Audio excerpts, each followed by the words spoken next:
All right. Professor Mathis, are you there?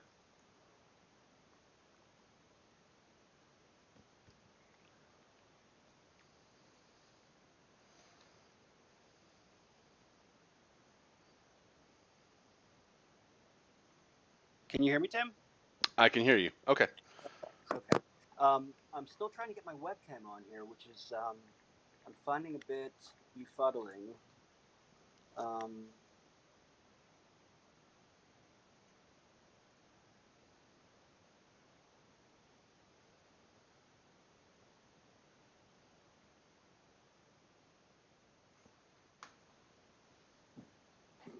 Hmm. That is weird. With mobile, it's usually kind of straightforward. okay, so Well, here's what's happening. Can everybody hear me? again. Yes.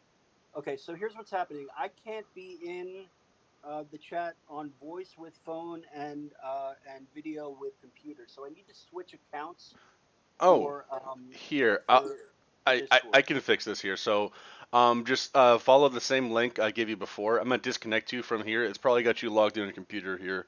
So, just rejoin us in a second here. Sure. Victory! Woo! That's going in the I'm just doing a quick highlights. victory lap. I'll be right back. Actually, I do need to check one thing. I'll be right back.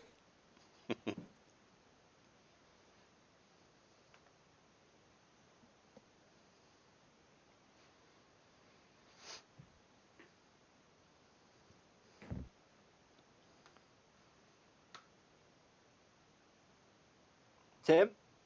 Hey there. Uh, Okay, so can everybody hear me now? can hear you fine. Well, it seemed like a bit of a hiccup there. Is Yeah, I'm not getting any. Now I'm not getting any audio. Okay, so shit. Hold on a minute. you can't hear me now? us? Okay, now I can hear you, Okay. but I don't think I can be on in the. I don't think I don't think I can be in there on my computer with the for video. I think that's the. Right. You can't simultaneously connect from desktop and mobile app. That's what I You'll thought. have to use the video function on your phone once you're connected. Okay, so here's what I'm going to do very quickly. If I still have another account here, I'm going to use that. I think I have more than one. Okay. It should take just a moment for me to log off and log back on again. I'm going to stay online here on my phone though, so it shouldn't make a huge bit of difference. And while we're just waiting, given the layout of Discord, I think we should all just start singing the Brady Bunch. Works out for me, and celebrate that Ghislaine Maxwell has been arrested by the FBI. Let's just take a moment to breathe in that goodness. That is going to be a shit show right there. And her, yeah, Prince Andrew's like, what? What? How long do we give her exactly? Dunno, man. I'm surprised she didn't bug out or stay out in France, Polanski style. I'm very surprised she was in the United States as well. I bet you maybe she's been cooperating with them for a while or stuff like that. Who knows? That is certainly possible.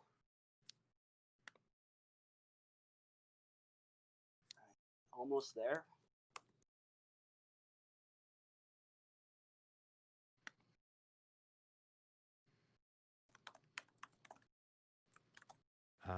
You know what? I'll be back. I'm going to grab just one other thing so I can see comments without being in this chat room. Hang on. All right.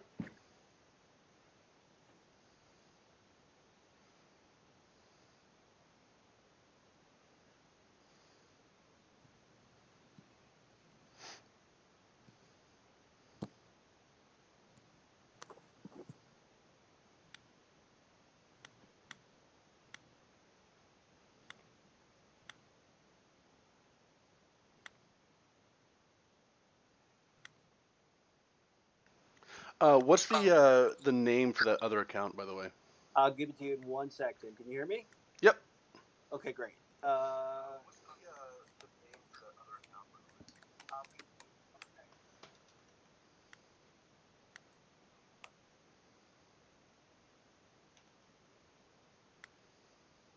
Be just one more minute.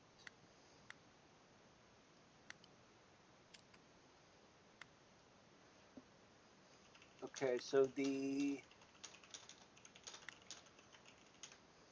name is A.E. Mathis, PhD. Okay. A.E. Mathis, PhD. Yeah, and in fact, I'm on here already. So if you just DM me, took me right to.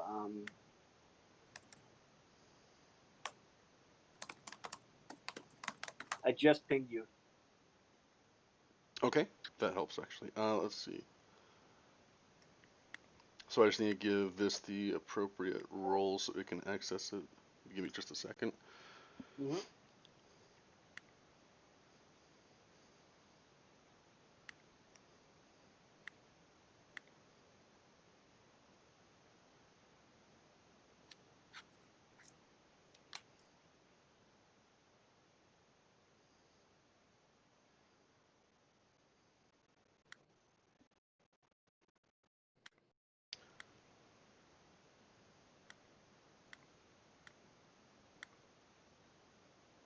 All right, you should be good to go on that account.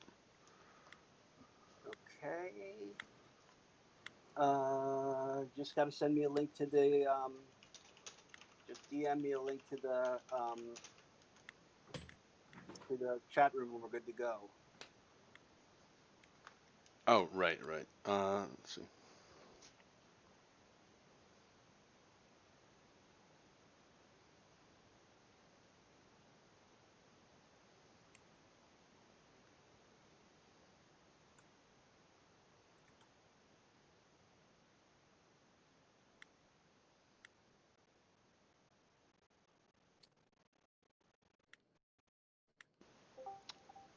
I believe All I'm right, in. sent it. Okay, so let me turn my mic off. Just a little debate prep for me.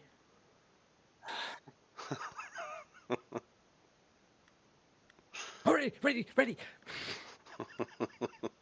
Good to go. Oh my gosh. OCD. My mic is not centered. There we go. And to be peering over the black hole sun. Won't you come? I can't hear that phrase without immediately echoing. Black hole sun. Do you ever hear the song by Weird Al? What's the name of Asshole sun, mow the lawn. that?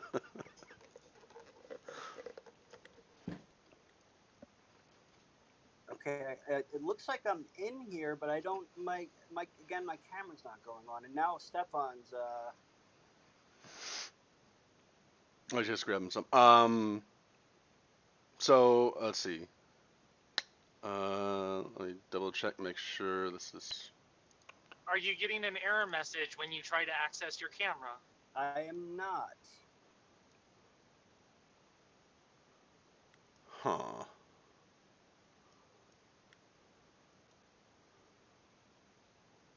That's Yeah, weird. and So you're on the AE Mathis. You're trying to turn on your video and using yeah, the other one for audio on your phone. yeah, exactly. Now, how's the layout over on Twitch? Do we have any bigger screen videos or? So Oh. Twitch is basically just going to be streaming this exact chat. So it's going to be doing everything Now, we if you see in click, here.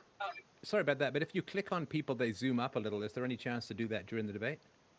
Yes. Yes. If you're using desktop Discord, in the top right-hand corner of the screen, there's 3 dots, and when you click on it, it will say there'll be a checkbox to remove non-video participants. Wait, Oh. we're having a conversation about communism. We're purging people already? Jesus, that didn't take long. And this is the kind of rhetorical excellence you can expect this evening. Okay. Oh, wait a Oh, minute. We might have something. I see the loading sign. I see it loading. Starro, are you? No. Okay. still hear me, right? Yes. Okay. I am trying to figure out why my webcam won't go on. Do or do not. There is no try. Just kidding. That's not helpful at all. All right. I'm sure it'll be on in a sec. Yeah. I wish I had some tip or like way to help with this. Unfortunately, I don't know jack about this. But So I'm gonna restart my computer. It's gonna be my last ditch. Otherwise, I'm just gonna go straight to phone. okay. Okay. All right. In the meantime, Tim, do you want to just flip a coin and we'll go heads? I go first. Tail stuff goes first, and that way we can at least be ready to go. Okay. I like heads. So So wanna head try stuff that? goes first. Tail. someone's got to flip it though. I did want to say, Tim, Yeah. his Thames Darwin account is still set as frequenter, so if he's not able to do video on that account, that's why. No, it's on the AE Mathis account that I can't do video. Okay, that's set all the way appropriate. So a restart may fix that. But Yeah, if it's your cell phone, it's because of the perms on that.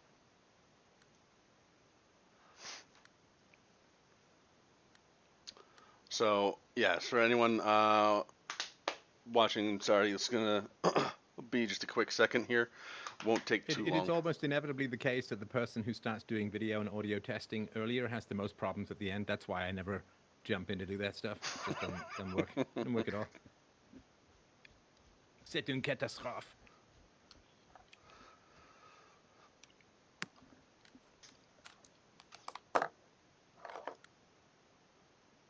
Oh yeah, I'll mute when I'm not talking, just so you all don't hear the clickety clickety clackety clackety of the old feverish typing. Let's see. We're not live on Twitch yet, are we? We are live. We are. Okay. How's it going, everybody? We'll be with you in a moment.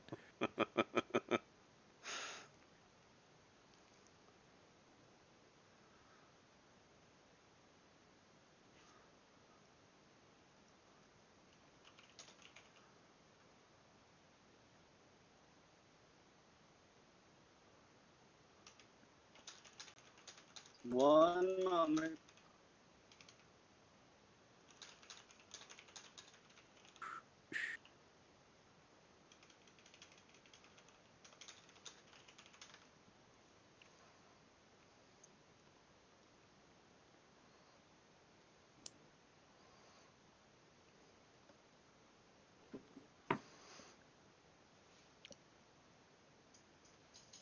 So that Boomer reference a few minutes ago, I missed out on that. I know what the Brady Bunch is, but who's arrested on what?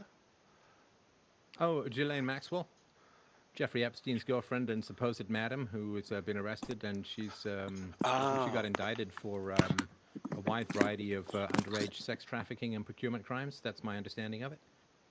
So Okay. All right. we'll see. I am going with phone camera and phone voice, so I'm gonna click off All right. of Discord on my computer. So. And I think we're ready to go. All right. We are. Feels So too soon. this looks good to me. If you guys, again, if you're on desktop, the three dots top right, and you can unselect. I'm sorry. Yes, it'll have an option show non-video participants. You can deselect that, and it'll be just you two. So, anyways, without any further ado, we'll get going here. I'll do a coin toss. So we, sorry. So I'm obviously really excited about this. We're gonna have a discussion between Dr. Mathis here and Stefan Molyneux about essentially socialism and capitalism. The title of this debate is No Rulers, Socialism versus Capitalism. And as I recall, this started over a conversation about Antifa. That was something between you two guys. But without any further ado, we've already discussed all the details. Stefan, would you like to explain a little bit about yourself to people who aren't familiar with you and give a short introduction to what your view is on the topic? Sure. Well, my name is Stefan Molyneux. I host the largest and most popular philosophy show in the world, 700 million plus views and downloads. I guess I have the dubious distinction of being the second largest ban in YouTube history. I was just kicked off this week with no warnings and no particular explanation. So I guess I'm now a dissident. I'm samizdat. I'm a radical. I'm underground. And you can find me at freedomain.com. I have 10 or so.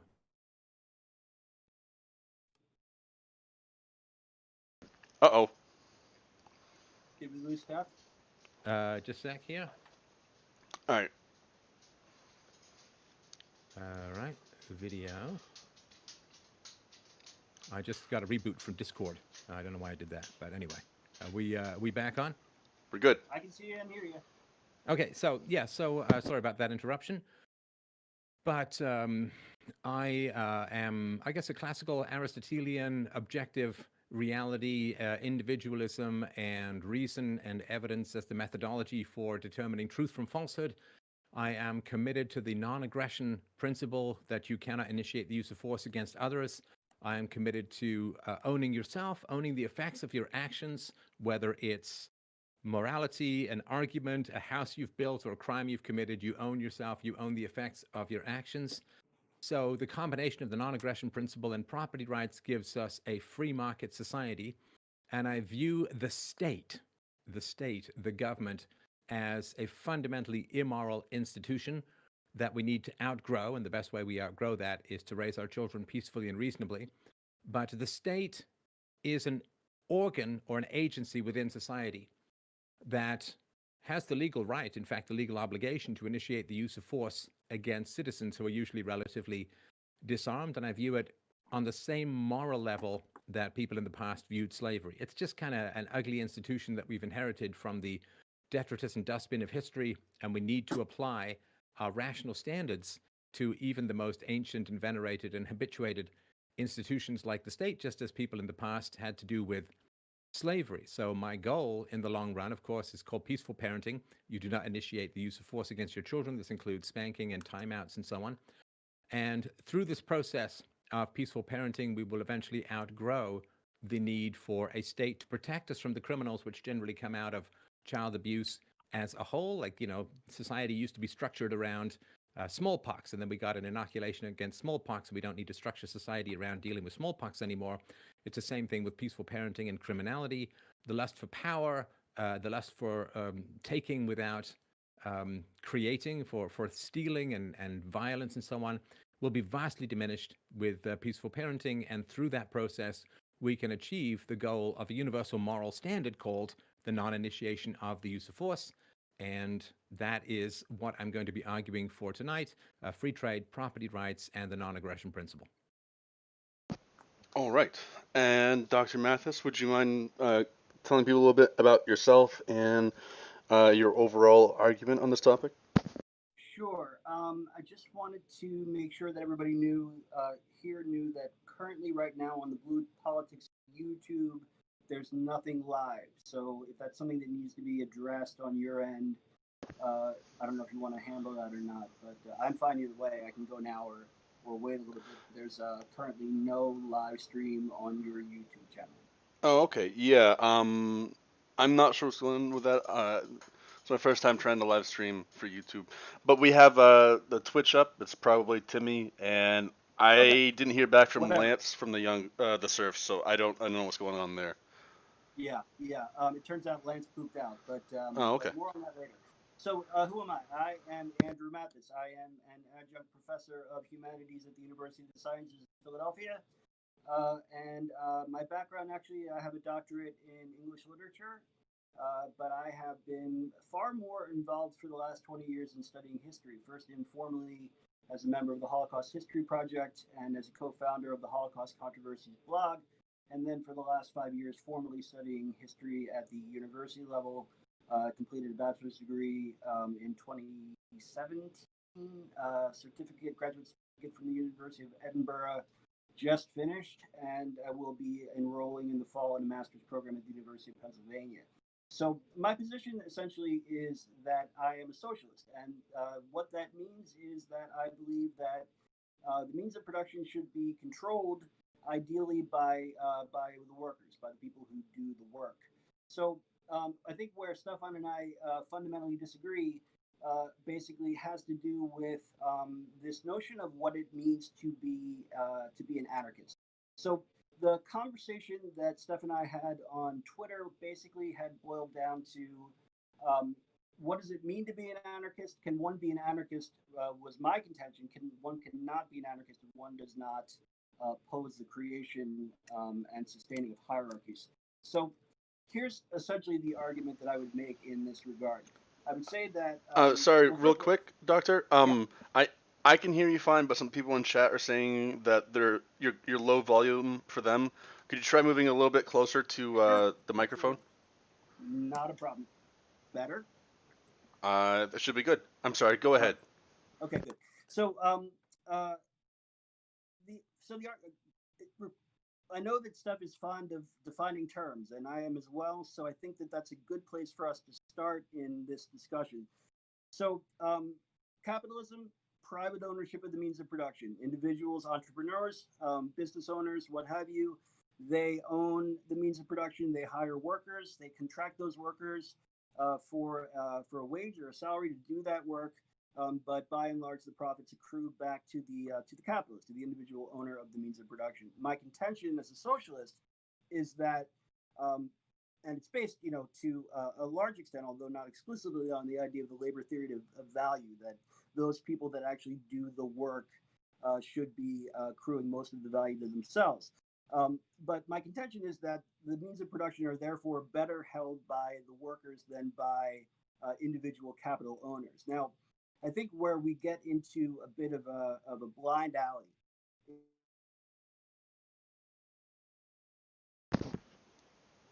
Hello. To exist for an apparatus that would be intrusive and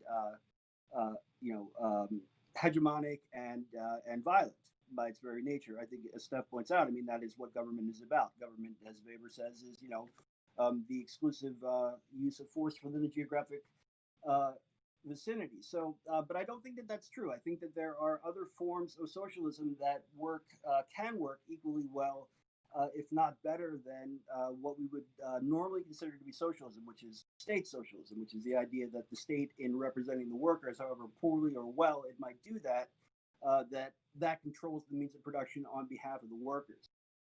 Ideally, in sort of my ideal society, this would be I would be more in favor of a syndicalist kind of model where workers were organized according to trade or according to type of work that they do, control the means of production within that particular sphere of.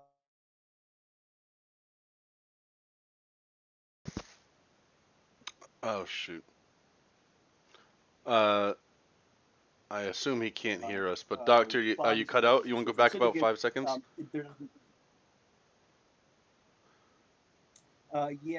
Basically, I mean, the long and short of it is that there doesn't have to be a large intrusive government apparatus in order for workers to control the means of production. A, and B, and I think sort of the more important point to underscore here is that understanding that Stefan is an anarcho-capitalist, and understanding that I am, at least in theory, an anarcho-syndicalist, also requires, I think, both of us conceding at the outset that neither of us is probably going to anytime soon get things exactly the way that we want them. So we can talk about our ideal situations, and or we can talk about how things are now and how they can be made better. I'm open to both of those. I'm open to one or the other. But I think that it's an important concession, at least that I make at the outset, that it's not possible for us to have no government right now. We have one. It has an enormous amount of power to itself, short of complete, societal disintegration, which, frankly, looks more possible now than it has in any time in the recent past. But short of societal breakdown, I don't see government dissolving anytime soon, and either my solution or Stefan's solution coming into play. So I can talk about the philosophy of anarcho-capitalism versus anarcho-syndicalism, but I'm more interested, really, personally, in talking about what we have now and how maybe it can be made better. Stefan, I believe you're locally muted on your end. Sure, sorry about that. So, Dr. Mathis, just a quick question, so I know how to sort of frame what it is that I'm going to be responding to. what has Sure. been, if any, your experience in starting a business, in running a business, in managing a business? None. I have none. So I have a sole proprietorship. About 30% of my income comes from my own small business that I run, of which I am the sole proprietor. And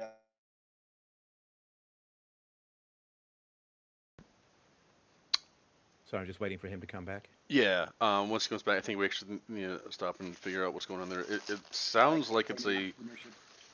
entrepreneurship. Can we hold up a second here?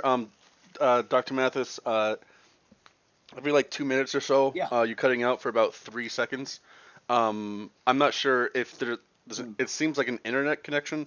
Maybe you're on cell data, not Wi-Fi? Ooh, good point. I might not be. Give me 1 sec. Sure.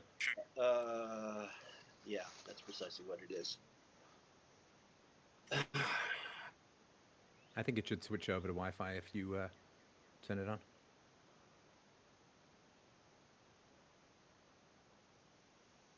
So you got Wi-Fi here. With any luck, it's the same as it was when I left. How's that? I should be on Wi-Fi now. Are you still hearing me? Yes, Good. Okay, good. but we don't see your video, I think. Oh, okay. Let me go back to Discord. Okay. How is that? That's good. It's good. It's good. Okay, great.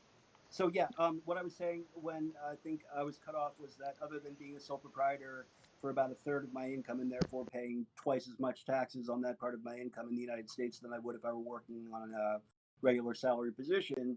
Other than that, I don't have any experience as an entrepreneur. No.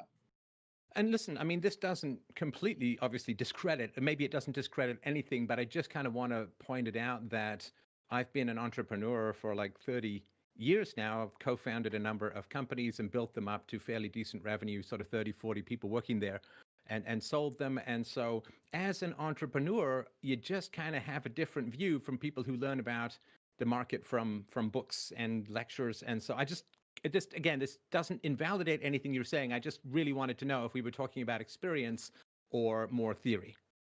No, we're talking about. I mean, from my standpoint, we're talking about theory. I'm not an entrepreneur. My parents aren't entrepreneurs or anything like that. I mean, I would stipulate that by saying I also am therefore.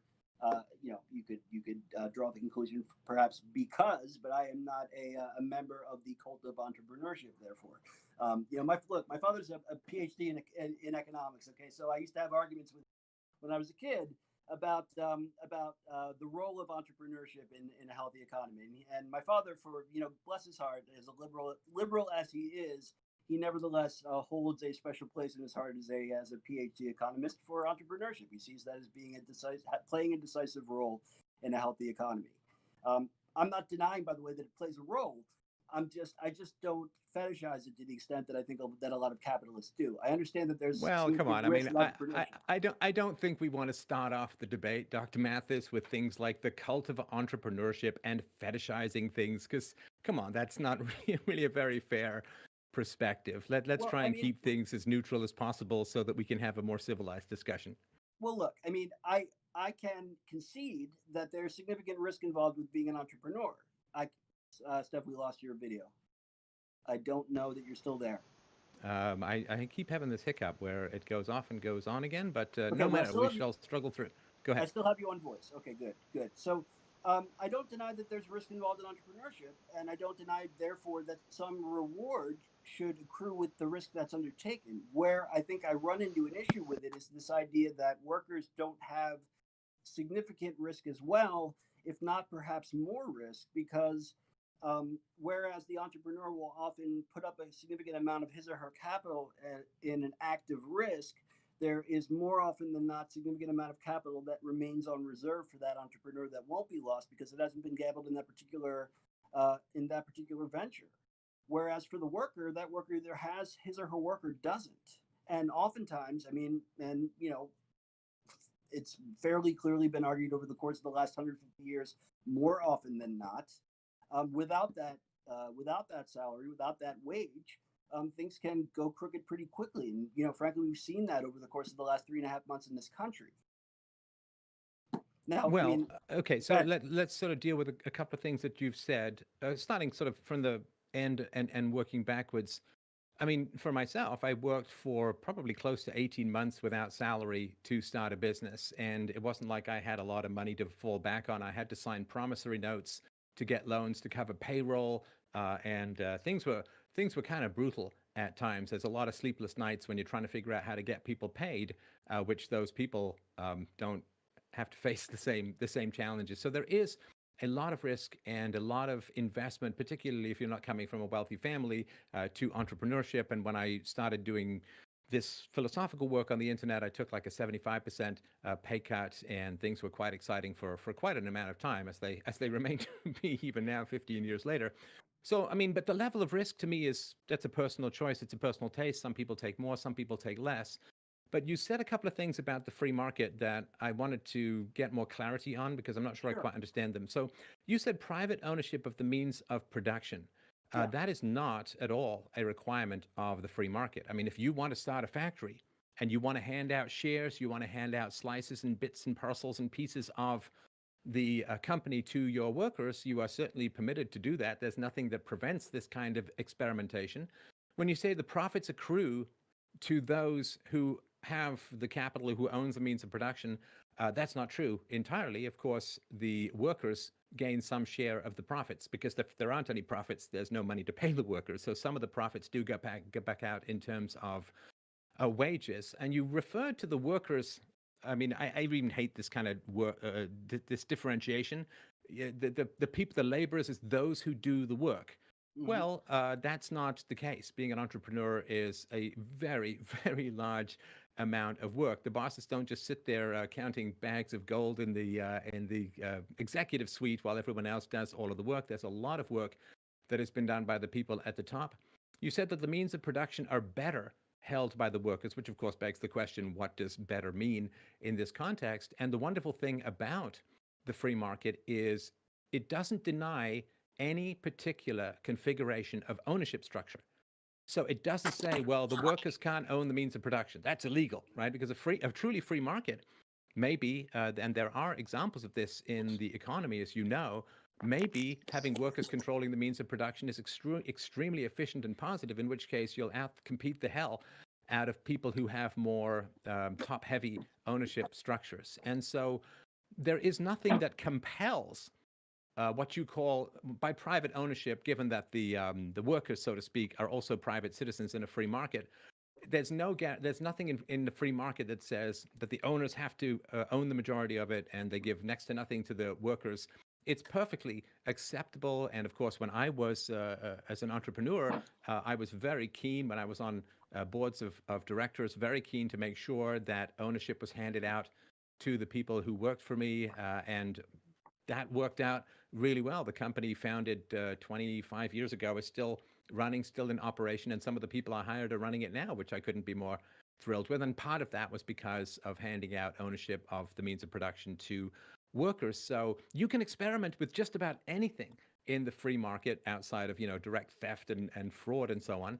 But you can organize the ownership of the means of production in any way, shape, or form that you want.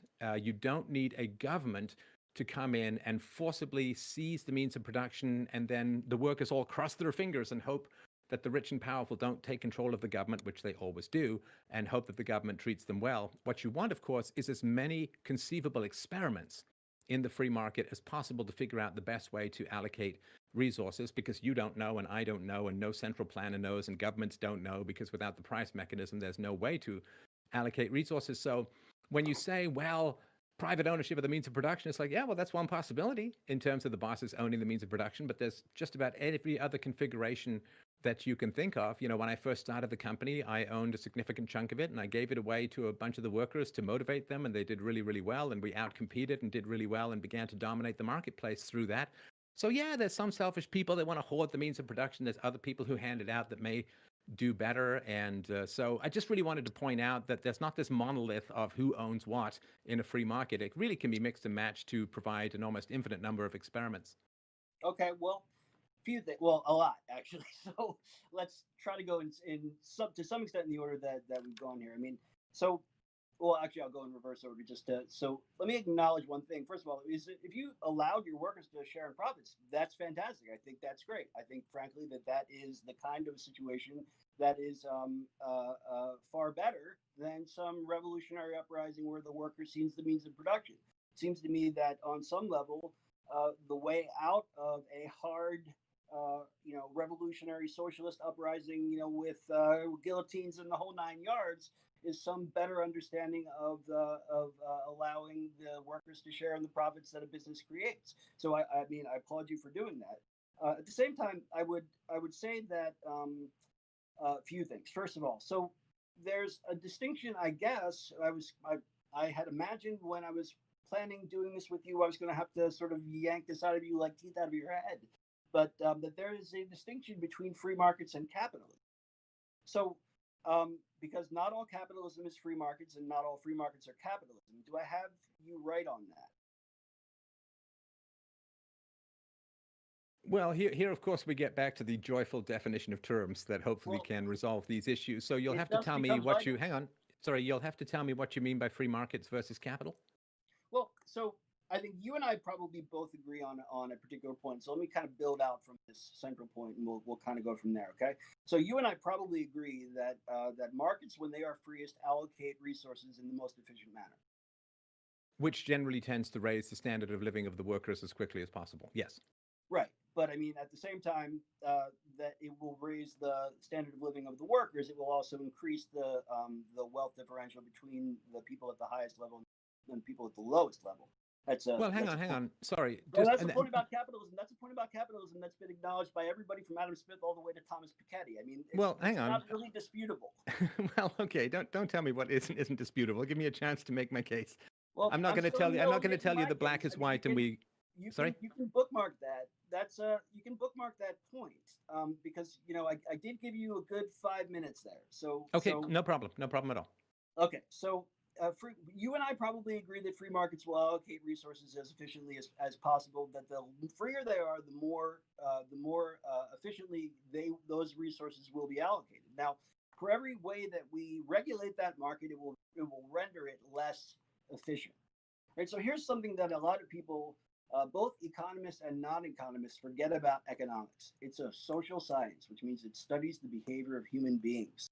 Right. So if we have a free market and something happens with supply and demand, that in order for equilibrium to be found again, it becomes necessary for me to make my factory less safe, or lay off a bunch of workers, or do something else that has human cost.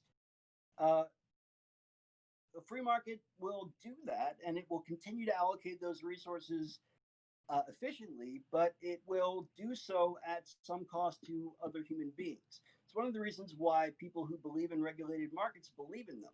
They believe in them not because, I would argue, not because they're socialists, which would mean that they would believe that the means of production were best held in the hands of the workers, rather because they see that a unfettered market has the tendency to do these things. And to determine whether that's true or not, we really only need to look at history. I mean, this is sort of 19th century history in the United Kingdom, writ large, and you talk about that it raised the level of the workers to, a better standard of living that they had before. That is absolutely true. But, while I am thanking you for curing my child of diphtheria, don't stick him up the chimney to clean it, is my argument, right? I mean, if you are getting this wealth accruing across the society, according to Adam Smith's wonderful invisible hand, but the effect of it includes the exploitation of workers, the increased differential between the people at the lowest level in that economy and the people in the highest level of the economy, that would argue that, yeah, it's a freer market, but it is really sort of not doing all it's really cracked up to be. And that a solution to that problem is to regulate that market in such a way that, yeah, you render it efficient, but you render it more humane.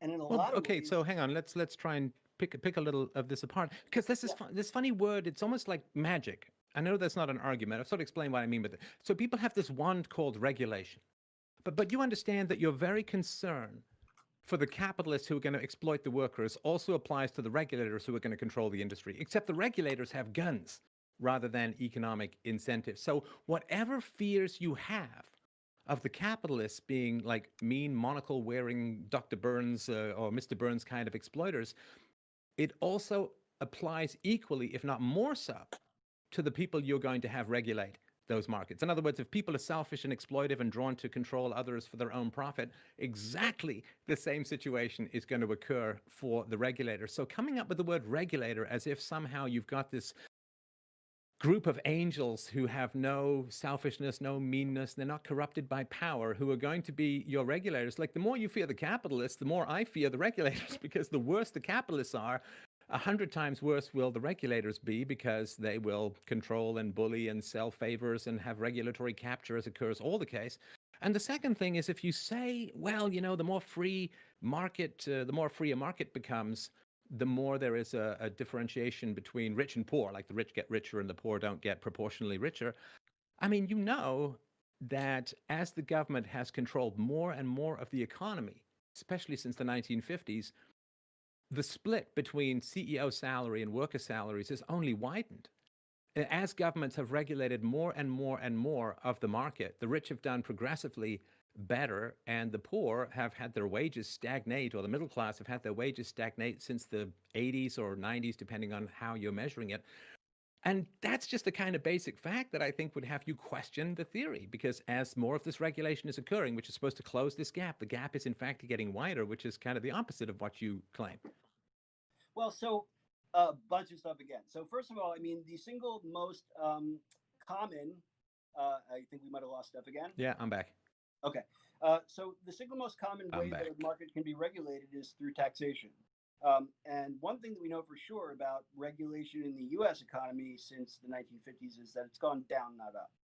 I mean, it's just not disputable. The marginal tax rate under Eisenhower, a Republican, I will remind you, was 90% the highest marginal tax rate. By the way, during the 1950s, when the highest marginal income tax rate was in the 90s, Howard Hughes became a billionaire. So it wasn't like it was just stopping entrepreneurship dead in its tracks to have a highly confiscatory, and I have no problem admitting that it is that, highest marginal tax rate. On top of that, it was Reagan, Bush 1, Clinton, and Bush 2 that did further deregulating. I mean, this is what Reagan did. Reagan grew government, that's true, but he deregulated markets. So did Bush 1, so did Clinton, very much so. And so did Bush too. So I don't think that this argument that you have more regulation comparative to the 1950s rather than less is true, frankly. A second point that I would make, and I think that this is actually maybe the point philosophically between me and you, is that whenever there is a talk about government and the gun in the room and all of that, the thought that comes to my head is that it is amazing to me that you don't apparently see that economic coercion is every bit as compelling as political coercion. And that gun, being figurative most of the time, by the way, is in some way more potent than the threat of me losing my home or my kids starving, something like that. It's violence any way you cut it.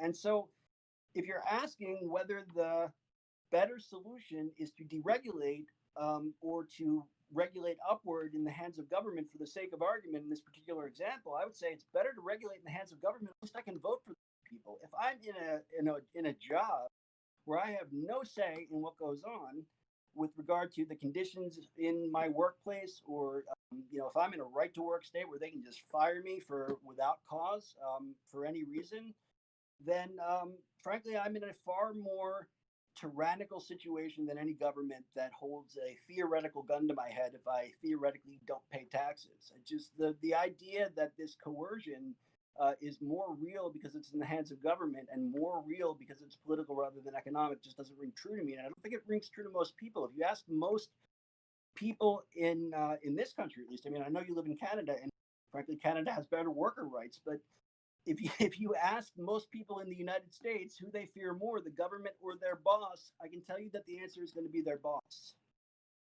Okay, so I mean, I've heard this a bunch of times before, that the taxes on the rich were very high in the 1950s. I'll put a link to this at the end. There is a common misconception that high-income Americans are not paying much in taxes compared to what they used to. You say in the 1950s, the top federal income tax rate was 91% for most of the decade. However, despite these high marginal tax rates, the top 1% of taxpayers in the 1950s only paid about 42% of their income in taxes. As a result, the tax burden on high-income households today is only slightly lower than what these households faced in the 1950s. So the 91% tax bracket only applied to households with an income over $200,000, about $2 million in, when is this article, 2017 dollars. Only a small number of taxpayers would have had enough income to fall into that top bracket, fewer than 10,000 households. So it is really not the case that there was almost nobody being taxed at 91%, and 91% was only on a very tiny slice of the income from 10,000 households in America. So that's not very big. As far as regulatory growth, yeah, the regulatory growth has been absolutely huge. And I mean, for instance, I've seen pretty good studies that if the Federal Tax Registry had remained as low as it was after the Second World War, which wasn't like a regulatory wasteland or the Wild West, then Americans would be 3 to 4 times wealthier than they are now, because there's been such a huge drag on this. So the significant final rules published by presidential year, and so yeah, it's gone very, very high and maintained itself as pretty high. Total pages in the Code of Federal Regulations and the Federal Register is absolutely enormous. So 1950, there were 10,000 or so, and then it just goes skyrocketing. Total pages in the Code of Federal Regulations and the Federal Register, it absolutely skyrockets. I don't know that I can share. Can I? No, I don't want to share the whole screen. But the total pages published in the Federal Register was 2,000 in 1930s. It went up to 10,000 in the 1950s.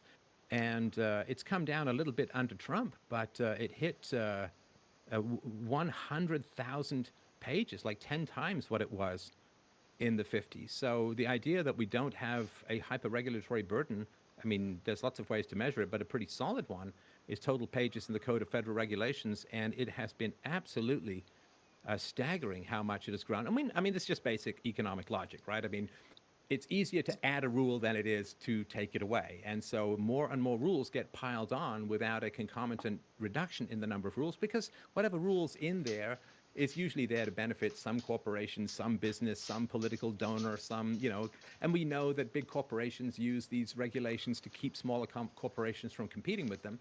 And the last thing I wanted to mention was, so with regards to worker rights, yeah, it's very, very important that workers, have a safe environment. But man, it's complicated to get a hold of. Like, it really is complicated, because we can say, and I know this because I worked in environmental and health and safety regulations for over a decade. So we can say, oh, we got to have this regulation and that regulation for health and safety. And then the problem becomes that the business becomes so inefficient and impossible to run, because it's almost impossible to comply with all the regulations that are out there. There's 100,000 pages or whatever. And so what happens is the businesses go overseas. They go to some other place, and then what happens is people get depressed and they start taking opioids, and then they die from an opioid crisis, right? Like, in America, and it's hitting a lot of lower middle class people who otherwise would have manufacturing jobs.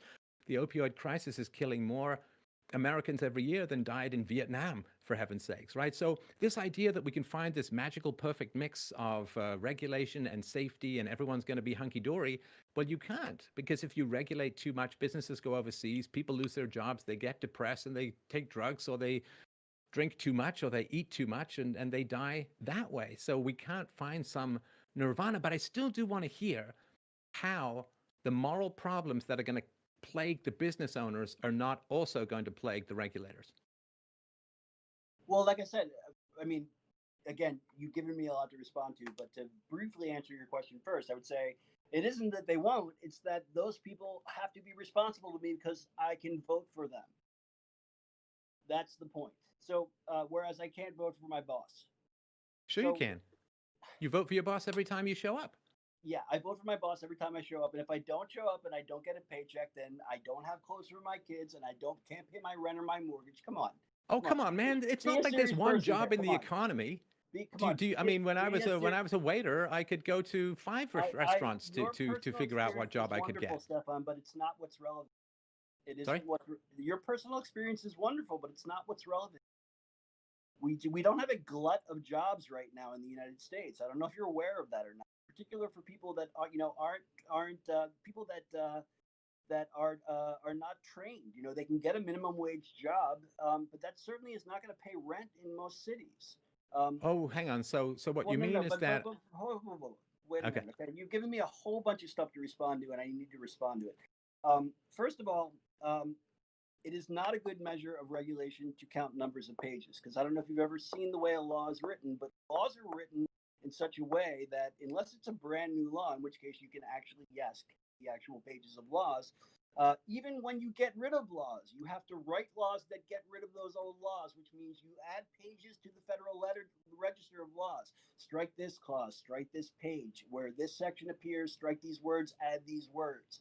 Anybody can go on to thomas.gov and look at any piece of legislation that is a landmark bill, and they'll see that that's the way that they're written. Second thing is in terms of government businesses going overseas. This is a direct result of free trade, by the way. Which again, I mean, in terms of deregulating, this happened to Clinton. This is the North American Trade Agreement, which frankly, is a tremendous disaster for people that were working in manufacturing jobs, and it was done to a very large extent to break the backs of unions, and it worked. So yeah, why should I, as a capitalist, why should I pay a union wage to UAW workers in Flint, Michigan, when I can send my production over to another country with no labor laws and pay everybody $2 a day with no bathroom breaks? Well, I would argue that you need to regulate in such a way that prevents that from happening. For one thing, the biggest thing that I would say, frankly, is that you need to severely restrict, if not ban outright, capital flight. A, B, you need to make it a rule of doing business in a country that you're not going to move jobs overseas as a way of getting around workers' rights and labor unions. I mean, and yeah, is that going to restrict trade? It absolutely is going to restrict trade.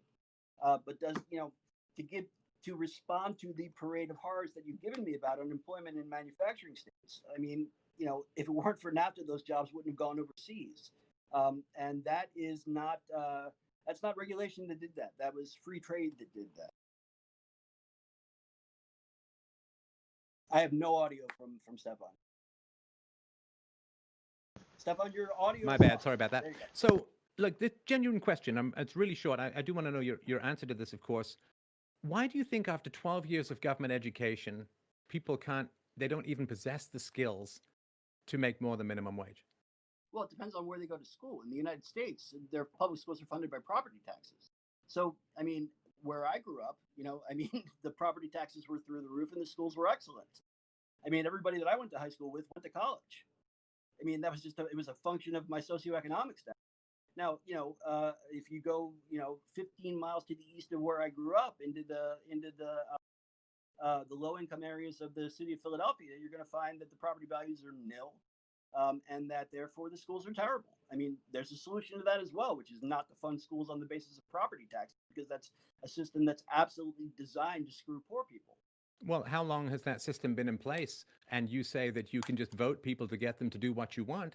So why has that not been fixed in the past 100 years? Why hasn't it been fixed? Well, because for one thing, we have done things in such a way in the United States that we have devolved the political power for schools all the way down to which has two effects. First of all, it makes school boards responsible to the smallest number of people, which in theory at least would be good, because then you would just have the people that live in the school district voting for the school boards. But at the same time, it limits the budgets that are available to those school boards. And anytime you go further up the ladder to try to change that, there's resistance, mainly by the wealthier constituencies who want to keep their school boards at the level, to prevent that being regulated up at the city level, county level, state level, and God forbid, federal level. I mean, there's a lot of complaining about the federal Department of Education, but frankly, the federal Department of Education is the problem. The problem with education in the United States is that it's funded by local property. No, I get that. But you said voting could fix problems, and this is a massive and catastrophic problem that voting hasn't fixed. What about NAFTA? You say NAFTA was a direct assault on the unions. Okay. So why is it that people didn't vote against NAFTA? Or You broke up. You're going to need to repeat what you were saying. You're that back. question, I think I kind of blurred in and out a second there. So, Yeah. so So we're if talking about NAFTA, Yeah. yeah. So if NAFTA is so disastrous, and look, I mean, free trade is not 2,500 pages of regulation. Free trade is free trade. You don't need a whole lot of regulations for it. But if NAFTA is so disastrous for the middle class and the working class, the lower middle class, the manufacturing class, then why would they vote in someone who gave them NAFTA? Or why wouldn't they vote out NAFTA by voting in someone different if voting is the solution? Well, mainly because of corporate capture of our politics. So Exactly. I mean, yeah. I mean, You can't solve that. I don't think. Well, you maybe you can, maybe you can't. I mean, the situation, frankly, has gotten monumentally worse in the United States over the last 25 years because now there's unlimited campaign spending that can be done by corporations on political campaigns. I mean, one thing that you can do, quite frankly, is not allow that. One thing that you can do is restrict campaign donations.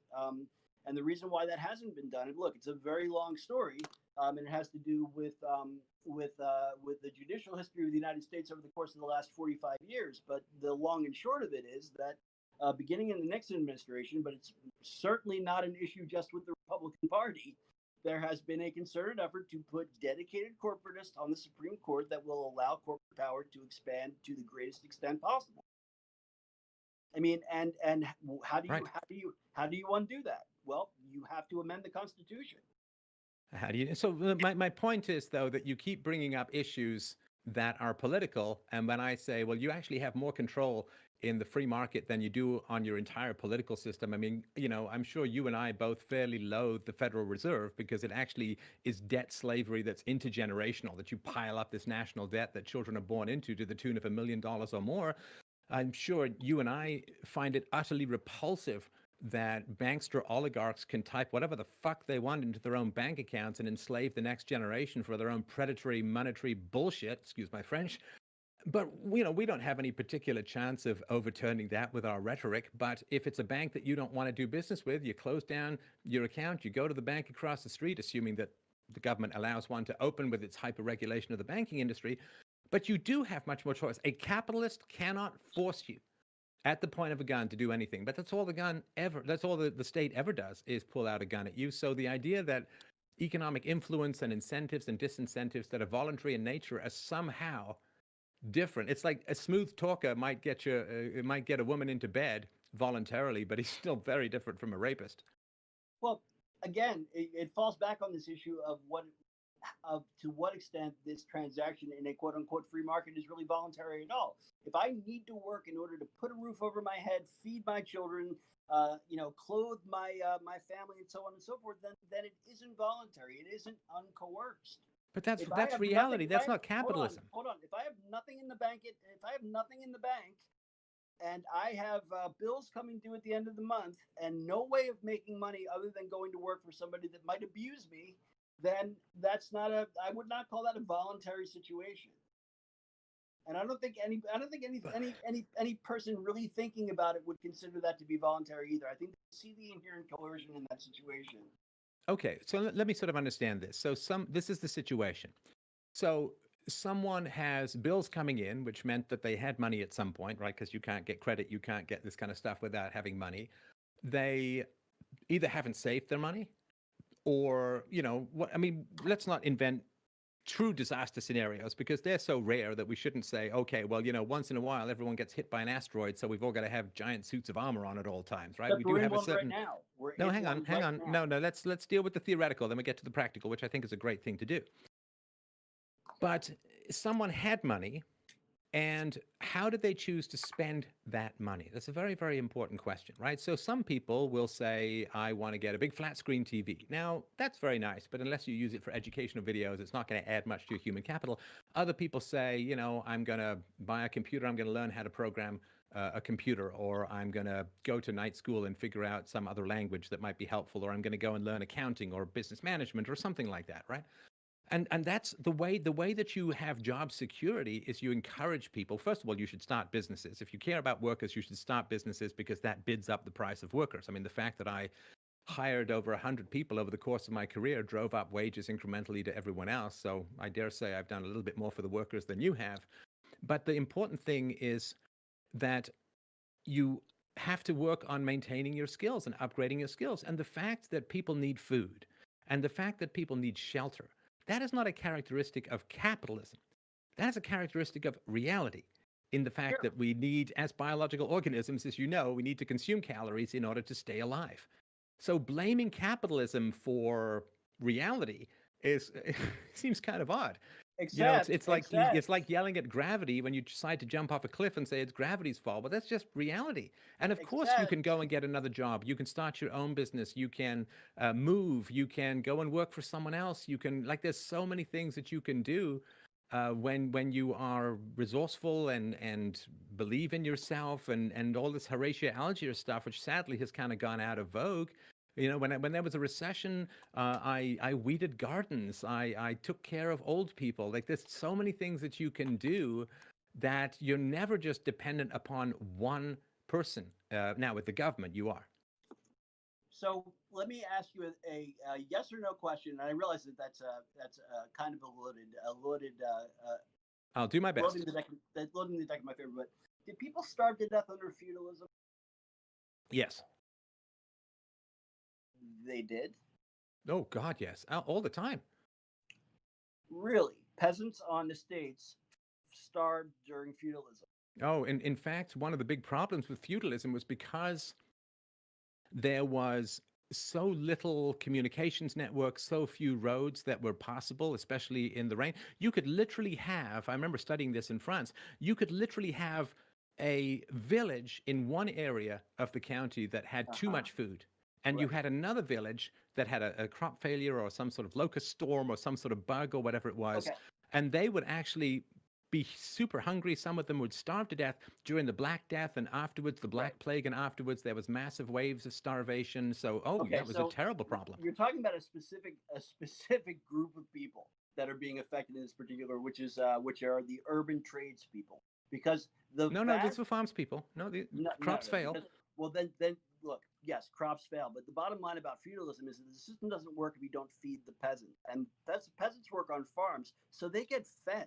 I mean, look, I can recommend to you and any number of people listening to this, any number of books on feudalism and talk about how it was basically at the very top of the things that needed to be done to make sure that the peasants had enough food to eat, because otherwise they wouldn't be able to do any work. It was a system that was designed to make sure that the people at the lowest, while they had no political rights, certainly, and there could be beaten at will, and any number of other indignities that they could be subjected to, what they weren't subjected to was privation.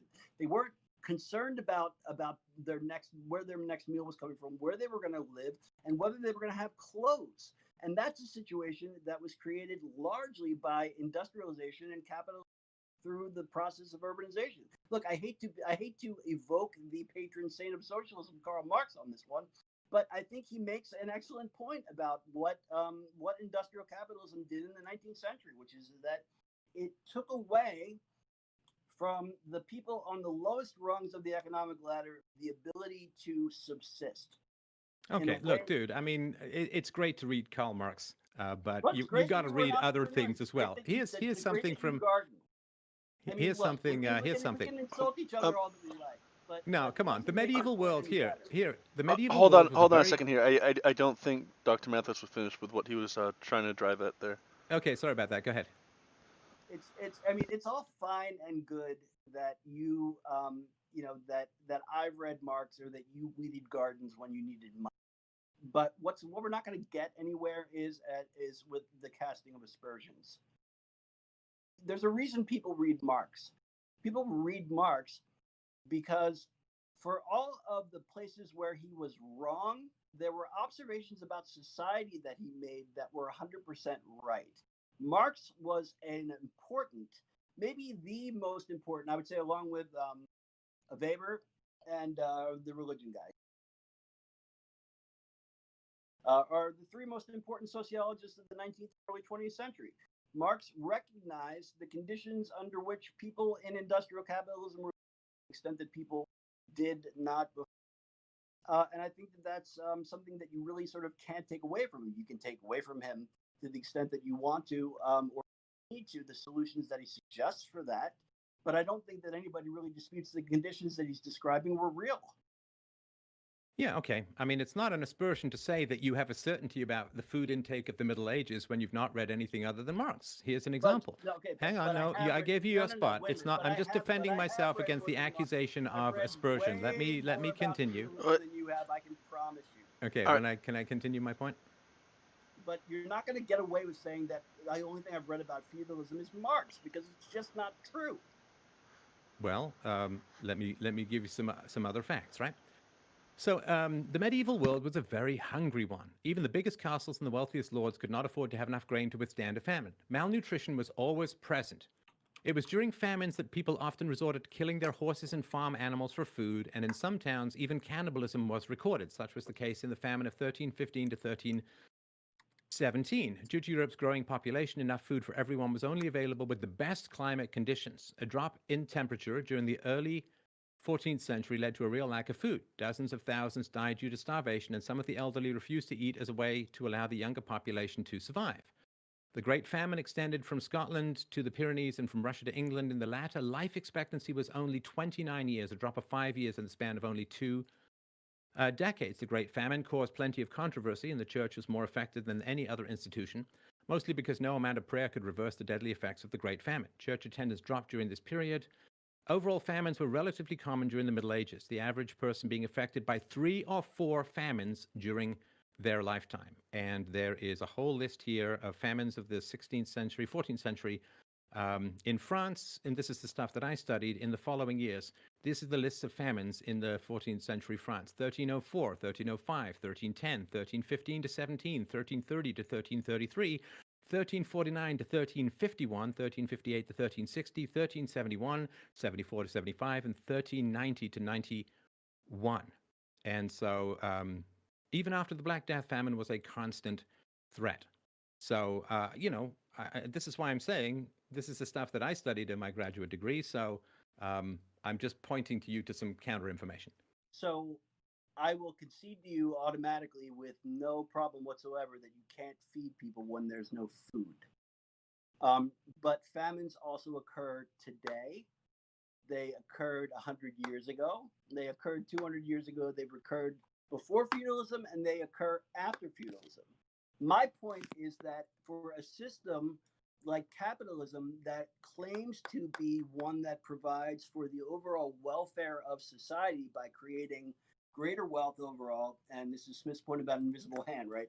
That if you allow capitalists to operate according to enlightened self-interest, that the benefits of that accrue across the entire society, right? And it's the rising tide lifts all boats thing, right? Well, that's not my contention. If you want to argue with Adam Smith, we're going to need a necromancer. I mean, let's argue with each other rather than Adam Smith. Fine. My point is that what Marx understood was that isn't true, that it still leaves many people behind because it doesn't provide sufficiently for people to meet their needs beyond privation in most cases, and in some cases, not even for their privation needs. The book, by the way, that I would recommend for anybody looking to understand serfdom, Stephen Hoek's book, Serfdom and Social Control in Russia, is an excellent look at the way that the economics of the feudal estate operated. Again, I concede that when there's a famine, you can't feed people. I mean, that's a given. The question is that when the estates were operating on a regular basis, the peasants were always fed, they were always clothed, they always had a roof over their head. Except for all the years that I mentioned. But yeah, okay. When there were famines with no food. But those right, and when was the last system. When was the last famine in a modern capitalist economy? In a modern capitalist economy? I don't know. I mean, there was starvation. That's the point. There was starvation in Appalachia until 1960s on a regular basis. Well, I wouldn't say that Appalachia is really integrated into a modern capitalist economy, and it's not because Oh, wait, but I thought they were kind of on the land, so they had enough to eat, eat enough themselves, right? But come on, you got to understand that you're not going to talk about famine occurring 4 to 5 times in someone's lifetime in a modern Western capitalist economy. It doesn't happen. Okay, I mean, let's at least. Oh, I'm there. I'm back. Am I back? No, we never lost you. Oh yeah. I mean, let's at least. I mean, Now we lost you. Knock on wood. Um, lordy, I got to There's tell not- you, now Discord he's is not back. behaving too well. All right. Yeah. So- Yeah. I mean, let's at least concede that there was pretty disastrous famines in the Middle Ages that do not occur in a modern capitalist economy, at least not on the average person's 4 or 5 times during their lifetime. They're going to be subjected to life-threatening famines. No, of course. I mean, we understand things like crop rotation and irrigation, and ways of keeping food from rotting in silos that we didn't understand before. There's any number of ways that we've been better able to prevent famine. I mean, even in agricultural communities, with a relatively tenuous relationship with capitalism, that's the case. Anyway, I feel like we've gotten fairly far afield here. No, let me ask you this. So, yeah. and this is a question that I do really like to ask of socialists, right? Yeah.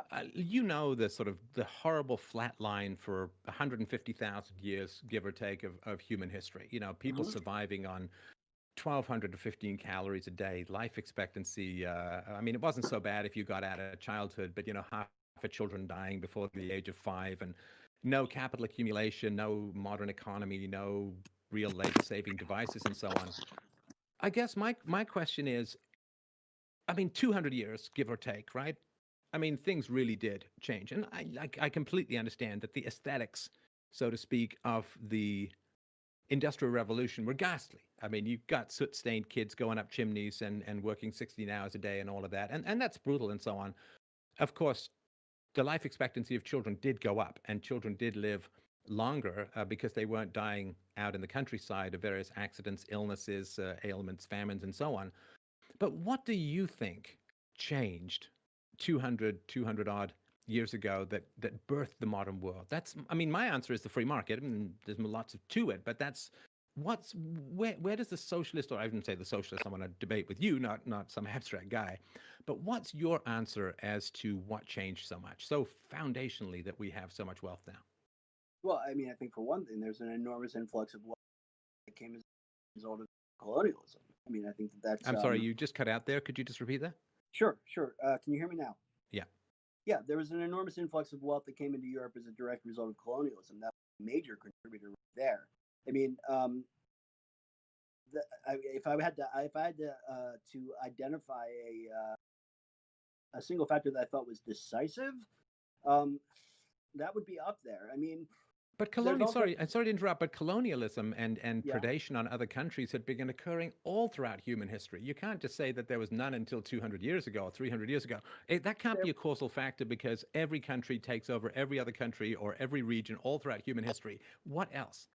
Well, but it isn't quite that simple. I mean, for we can't really compare Assyrian colonialism or Hellenic colonialism or even the Roman Empire, for that matter, with the kind of imperialism that went on in 1492, because you have essentially sides, for lack of a better term, that are so grossly mismatched in terms of technical ability, so that there really isn't a contest in terms of who's going to be dominant. That's point number one.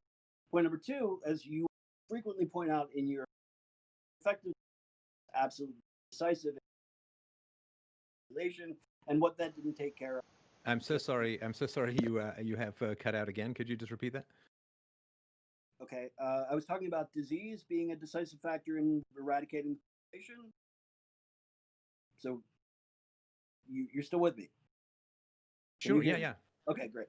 And then direct compulsion to slavery and things becoming directly those people to survive becomes a pure wealth extraction device, rather than what colonialism was pursued for in antiquity, and even to a certain extent the Romans. I mean, certainly there was colonialism done by the Romans for the extraction of wealth, but that was by and large a private enterprise. A lot of people forget that Caesar, when he conquered Gaul, private citizen, private army. and didn't go into politics until after basically he had done his conquering. For most of history, most of reasons of security rather than protection. So I don't think that you can compare colonialism in antiquity. Sorry. I don't think you can compare. Did we lose Steph again? No, I'm still here. Okay. I don't think you can compare colonialism in antiquity with colonialism beginning in 1492, because of the sheer amount of wealth extraction that took place, the sheer amount of expropriation and subjugation of the colonized population. There was no like Hellenistic ethos that went on in colonialism when the Spaniards, the Dutch, and the British and the French came into the Western Hemisphere. We weren't going there to teach everybody Greek and now we are going to subjugate these people to the absolute best of our ability. Thank God that disease takes care of most of them. The rest we're going to put in this silver mine here and work them, 16, 18 hours a day, and whatever they pull is back. That's a new situation. Well, but I mean, of course, the ancient Greeks and Romans, as just about every other culture did, when they conquered a territory, they took the women as concubines and the men as slaves. That's not what happened, say, in India under the British, although I'm not a fan of colonialism at all. And I fail to see how the transfer of gold or silver creates wealth.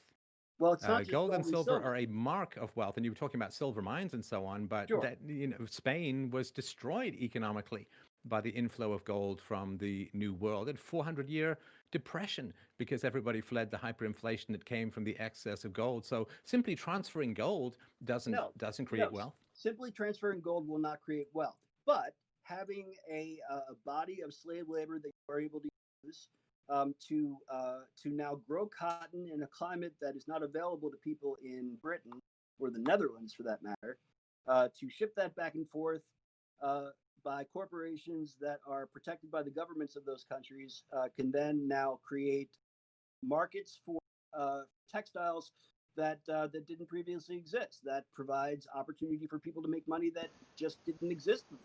And now, it has all of the bang-on effects that increased availability of these creates. Do you think that slavery is economically efficient? I mean, we obviously recognize that it's immoral, but do you think that slavery is more efficient than, say, a modern combine harvester? Real quick, before you go into that, just a heads up for you guys. We got 15 minutes left before we move to the 30-minute Q&A. But go ahead, Doctor. Yeah, I honestly couldn't tell you. I mean, is it more efficient? I mean, I guess the combine harvester is efficient. I mean, what's the trade-off in terms of the money that's spent by the plantation owner? It's difficult to say because you didn't have a whole lot of overlap in those periods where you had combine harvesters and chattel slavery, right? So it's a kind of it's not exactly an apples to apples. Well, but you do have modern ways of comparing these things. I mean, there are tens of millions of slaves still in India that are producing crops and so on, and they don't seem to be very good at competing with sort of modern high-tech farming methods. I mean, you and we're using this technology to have this conversation. We didn't walk to each other's house through a swamp, so to speak, and then write it down and then send it off in carrier pigeons and smoke signals in the Pony Express, right? The question of the transfer of wealth does not explain how we became so wealthy, because it wasn't like there was $10 trillion in India that was sitting there worth of everything, and then the British or whoever just came over and transferred that $1 trillion. This kind of forcible transfer of wealth tends to be a net negative for the economy as a whole, and certainly the average British person paid higher taxes, had fewer freedoms and lower wages because of colonialism. And so again, this saying, well, the West became wealthy through colonialism. Again, it's one of these things. I mean, the Indians were constantly pillaging each other and raiding each other, and the maps of the local countries were constantly shifting as people grabbed and stole resources from each other. The gathering of slaves, I mean, as you know, the blacks in Africa were constantly enslaving each other, as were the indigenous populations of North America. If slavery and exploitation and theft and violence create wealth, Why is it that when property rights and the general calming down rule of law began to occur, that's when we began to get wealthier? Because that's not how things are really done in the present, at least in the West to a large degree. I mean, there's debt slavery and there's money printing and government control of currency and interest rates. It's not really part of the free market. But to me, saying, well, I don't know, the British were like, what, especially savage, and that's how they became wealthy. Well, it's hard to think of, groups more savage than some of the indigenous populations of various places around the world. I get a whole speaking tour in Australia talking about this. So if savagery is the mark of wealth, I don't know, it's kind of tough. And since the British Empire worked very hard to ban slavery, not just in the British Empire, but around the world, like Britain went into a 150 years worth of debt to buy out slaves. And the end of slavery did, to a large degree, coincide with the birth of the wealth of the modern world. And because, if you have slaves, you don't have the same incentive to buy labor-saving devices because it reduces the value of your slave. So I think it's the expansion of property rights, the diminishment of serfdom and slavery that has laid the foundation for the wealth in the modern world, because that's the one thing that's different than everything else that happened in human history. Well, I do think that you're underselling the extent to which the British Empire relied on the mailed fist in order to get what it wanted. I mean, I don't know if you've ever seen countries that has not invaded, but it's it's fewer than 10 countries. So if you get some idea of the extent to which the British imposed itself through sheer military might, I mean, let's face it. In the defeat of the Spanish Armada and the end of World War II, the British Navy is the single most powerful military force planet. It had to be. Necessity is the mother of nation. You need to control the seas of your viable economy, so on and so forth. The British did that on steroids.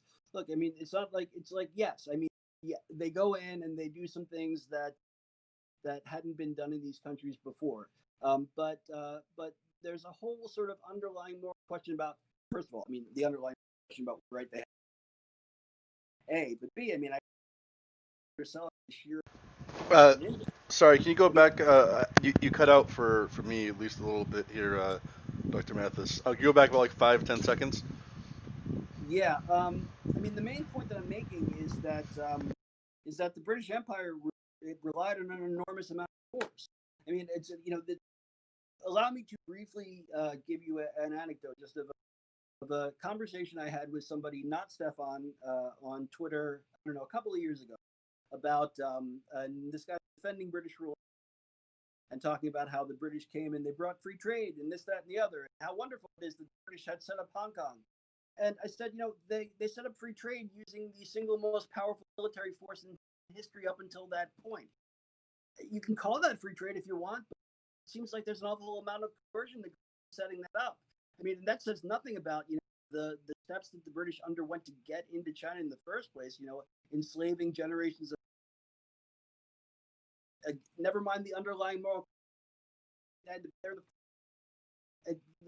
I think you and I are going to have to really disagree over the extent to which modern colonialism, which is to say colonialism beginning around transcontinental colonialism, was really a game in terms of being a wealth extraction enterprise. Why do you refer to colonialism as a British phenomenon? I find that do you know what the most bloody? Hang on. What was the most bloody conquest in human history? Do you know? You're going to say it was the Mughal conquest of India, but I would actually counter that and say it was probably the Mongol conquest of China. Okay, so if brutal conquest and wealth extraction was the basis of modern wealth, then why were those two civilizations not enriched to the point of an industrial revolution? Well, for a couple of reasons. First of all, in both of our cases, it's in facing the Mughals or China facing the Mongols, what you don't have is essentially a population of sitting ducks who are poorly equipped to fight back, who don't have immunity to the diseases that were things like that. The second point, I guess, is that because of the amount of, and by the way, for the Mongols, they were largely not sedentary. So the idea that they were going to set a business enterprise was kind of secondary to their thinking. For the Mughals, it obviously was, but it required a tremendous amount of expenditure to keep order. I mean, it doesn't stop when the last Indian waves the white flag when the Mughals come into India. That's a very different situation from the one where Native Americans are in. It's just a very different game that's being played. I mean, China was. Well, it's not really a game, right? We're Well, talking no. about the Muslims in the invasion of India. The Muslims killed between 60 and 80 million people. I mean, that's not a game. And if you're going to talk about brutality as a source of wealth, why are they not the wealthiest culture in the world? Why is India not the wealthiest country? No, well, the Muslims who invaded, who slaughtered 60 to 80 million people in India. At the time they were. Have you seen the Taj Mahal? Oh, come on. The Taj Mahal is just one of the many one of the many palaces throughout history that did not, like, look at it's like saying that you had an industrial revolution in ancient Egypt because they had the pyramids. No, but what I'm saying is that you're not considering rather the level of wealth that the Mughals actually had. I mean, for most of recorded history, China was the wealthiest country in the world. You know that, right? I mean, it was by far the wealthiest because it produced goods that other countries didn't have. And so it was able to charge large amounts of money for those goods. Now, that wealth doesn't change the fact that China was the wealthiest country in the world for all those years, that the British Empire was far wealthier in the 19th century, does it? Sorry, that what was far wealthier? That the British Empire was far wealthier in the 19th century. It But the doesn't question change. is, but the question is why? Why was the British Empire wealthier? If you're going to say it's brutality, well, the Muslim conquest of India was far more brutal. And again, you're talking about the invasion of China as well. So if you're going to say that it was brutal colonialism that was the source of the wealth of the modern world, you have significant problems because there was massive amounts of invasions and conquerings and slaughterings and so on that did not generate the modern world. Well, sure, but again, there are other factors to be considered. I mean, to go back several minutes in our conversation, I would say, by the way, the other decisive factor in things change other than colonialism, although I will continue to say colonialism is the major.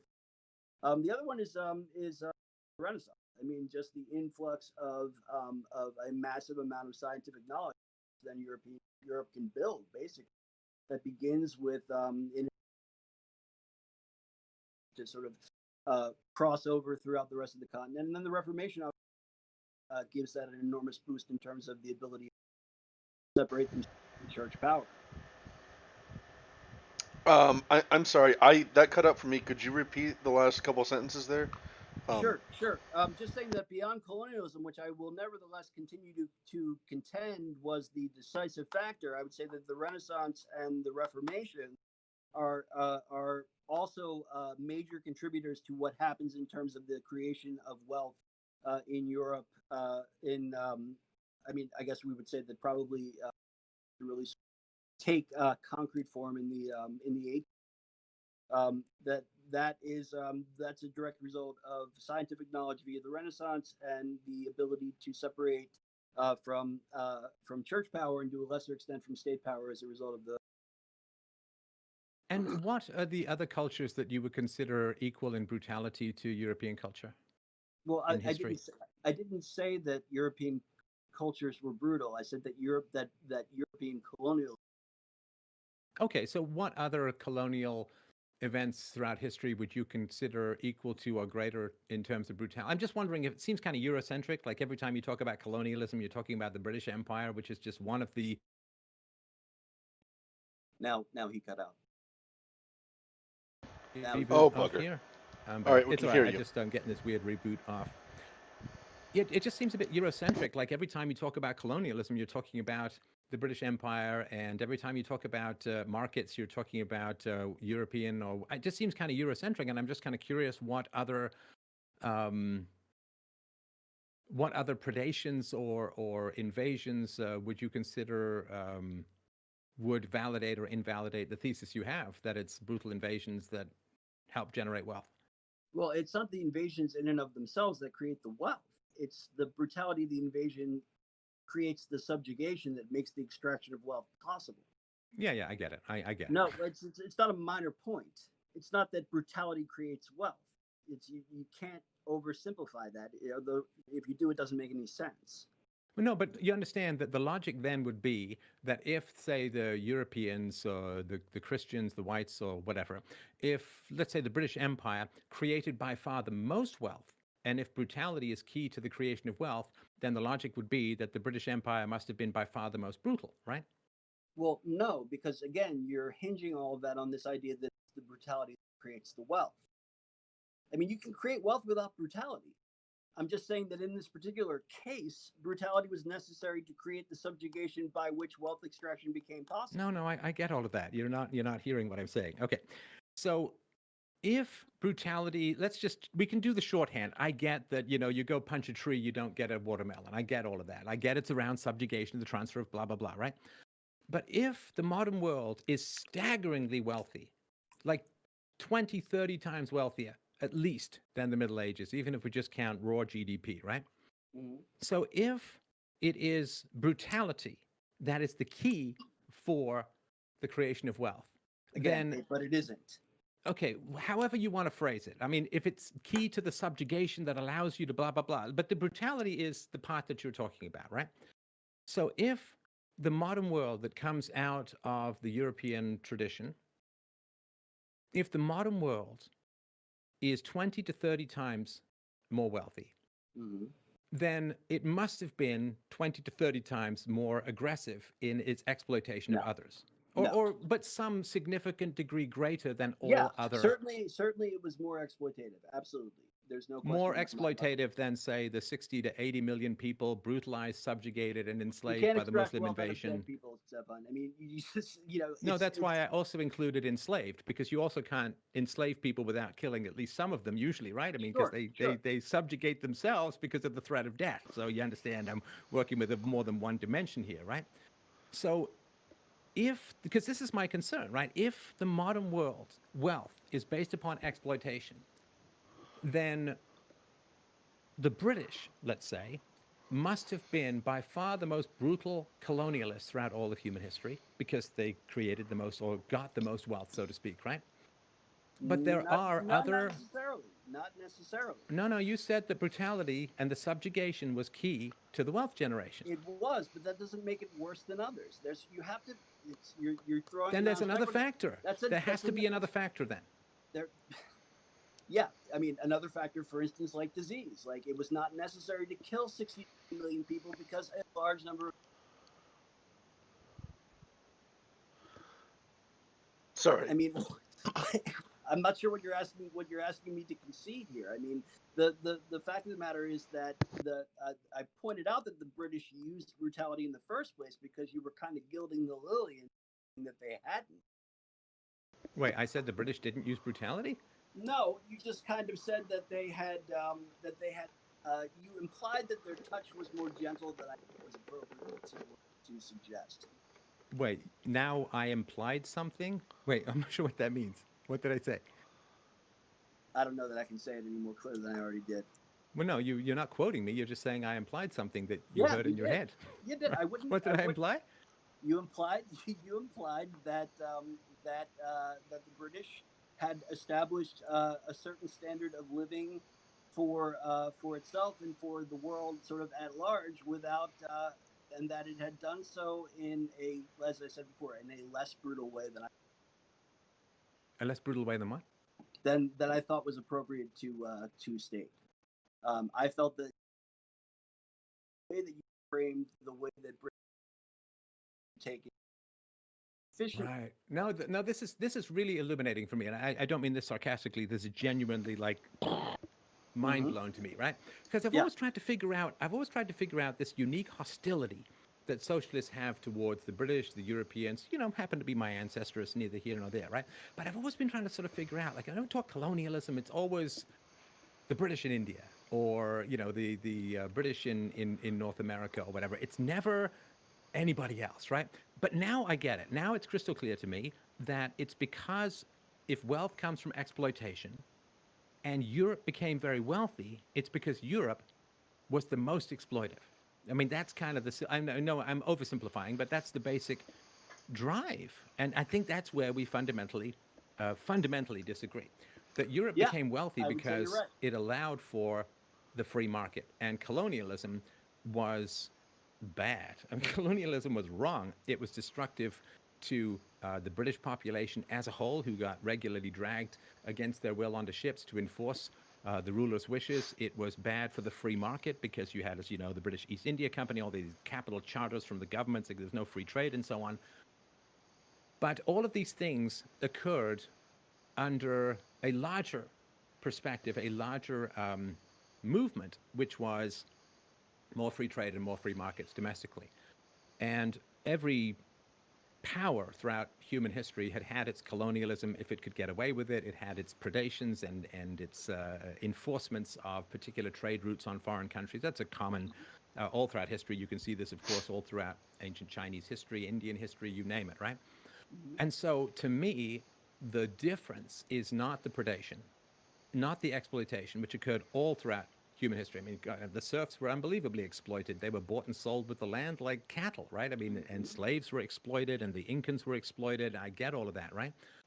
But all of that was occurring simultaneously to the growth of some pretty important aspects of the free market. I remember doing research for a novel many years ago and reading a book published in the 18th century.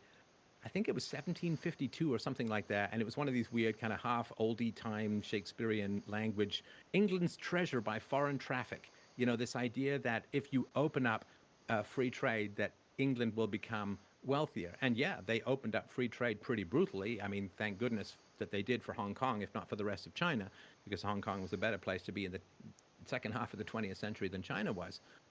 But to me, it is all of this stuff is going on, which is bad and is a leftover of history of exploitation and colonialism and predation and enslavement and brutality that was all throughout human history. But what did allow for the wealth to generate, which did not occur anywhere else in human history, was the growth of some aspects of the domestic free market. And if those had been allowed to grow faster, I think that the wealth would have been generated faster. And colonialism, by its definition, is a violation of the free market and of free trade because it's government coercion. It's funded on debt. It's funded on something even worse than slavery in general, which is the forced enlistment of military personnel and so on. So I don't really have a question here. I finally really get this. Exploitation creates wealth. Well, the British were the wealthiest, and therefore they must have exploited the most. That to me is really illuminating, and that's like a plug in my head that really does help me make sense of this position. So real quick before you respond, Doctor, Sure.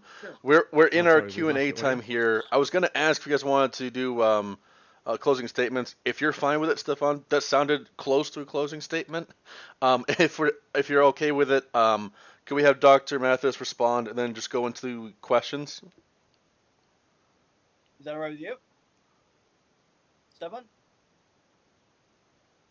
Stefan, Sorry, is I that have all right? lost audio somehow. Let me just see Oh. if I can get it back. We got you then. So I was just asking, is it all right with you if Dr. Mathis responds what you said and then we move into the Q&A? Oh, he don't can't think hear he- us? No.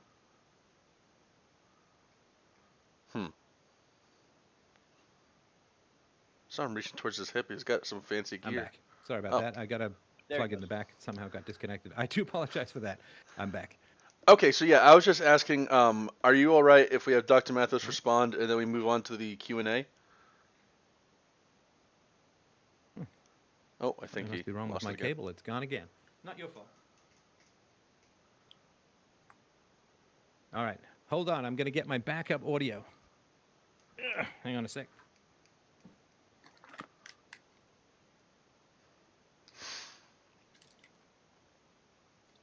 All right, so I think he'll want to hear your response.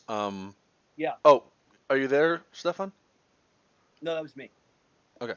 So it looks like he's back. I'll just wait, but Yes, I'm back. Sorry Okay. about that. so I don't know, my headset just went completely hinky, but I think we're back from the dead. all right. So if it's all right with you, Stefan, I'm gonna have Dr. Mathis respond to what you said, and then we'll just slide right into the Q&A session for the next 20 minutes. That sound good? Beautiful. All right. Sorry about Okay. that. Go ahead, Dr. Mathis. I mean, the main thing that I would say about this notion that Stefan just put forward is that it feels very much like wanting to eat one's cake and have it too.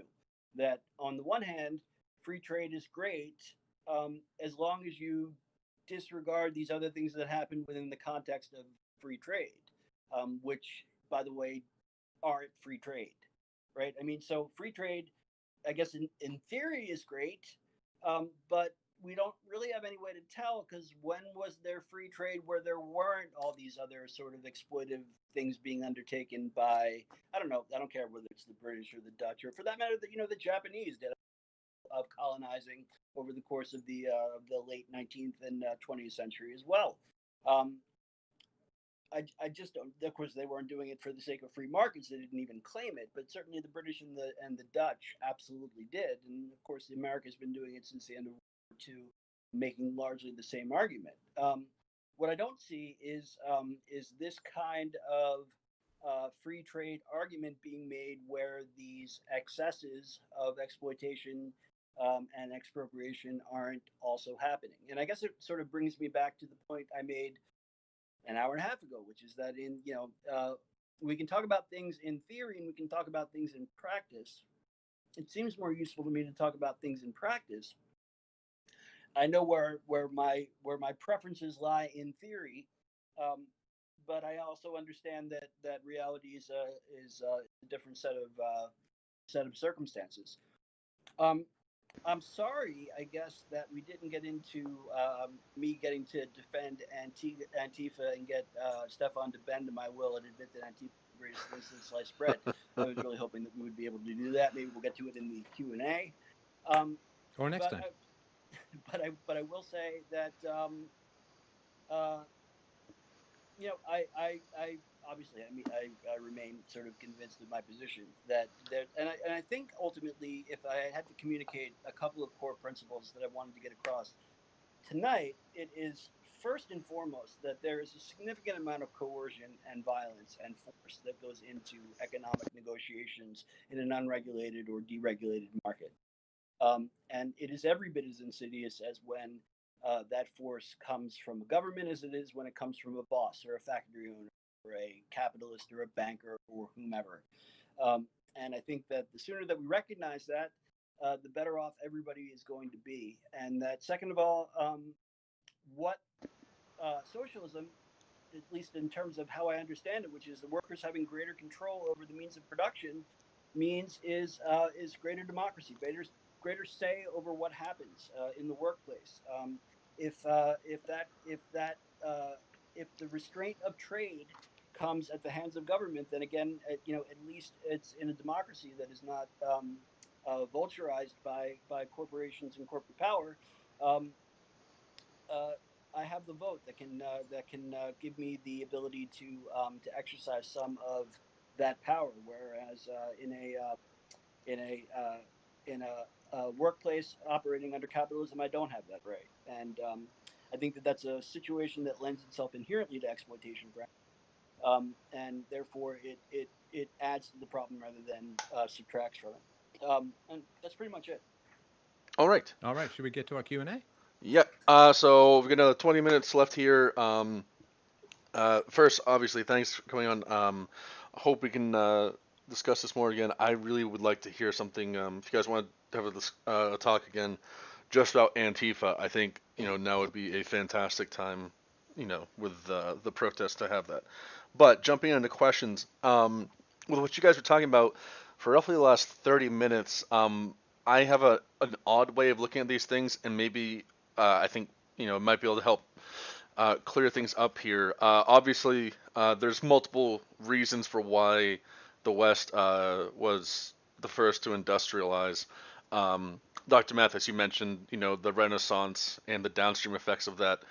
I'm kind of curious, if we talk about colonization and hard imperialism, what percentage would you give it?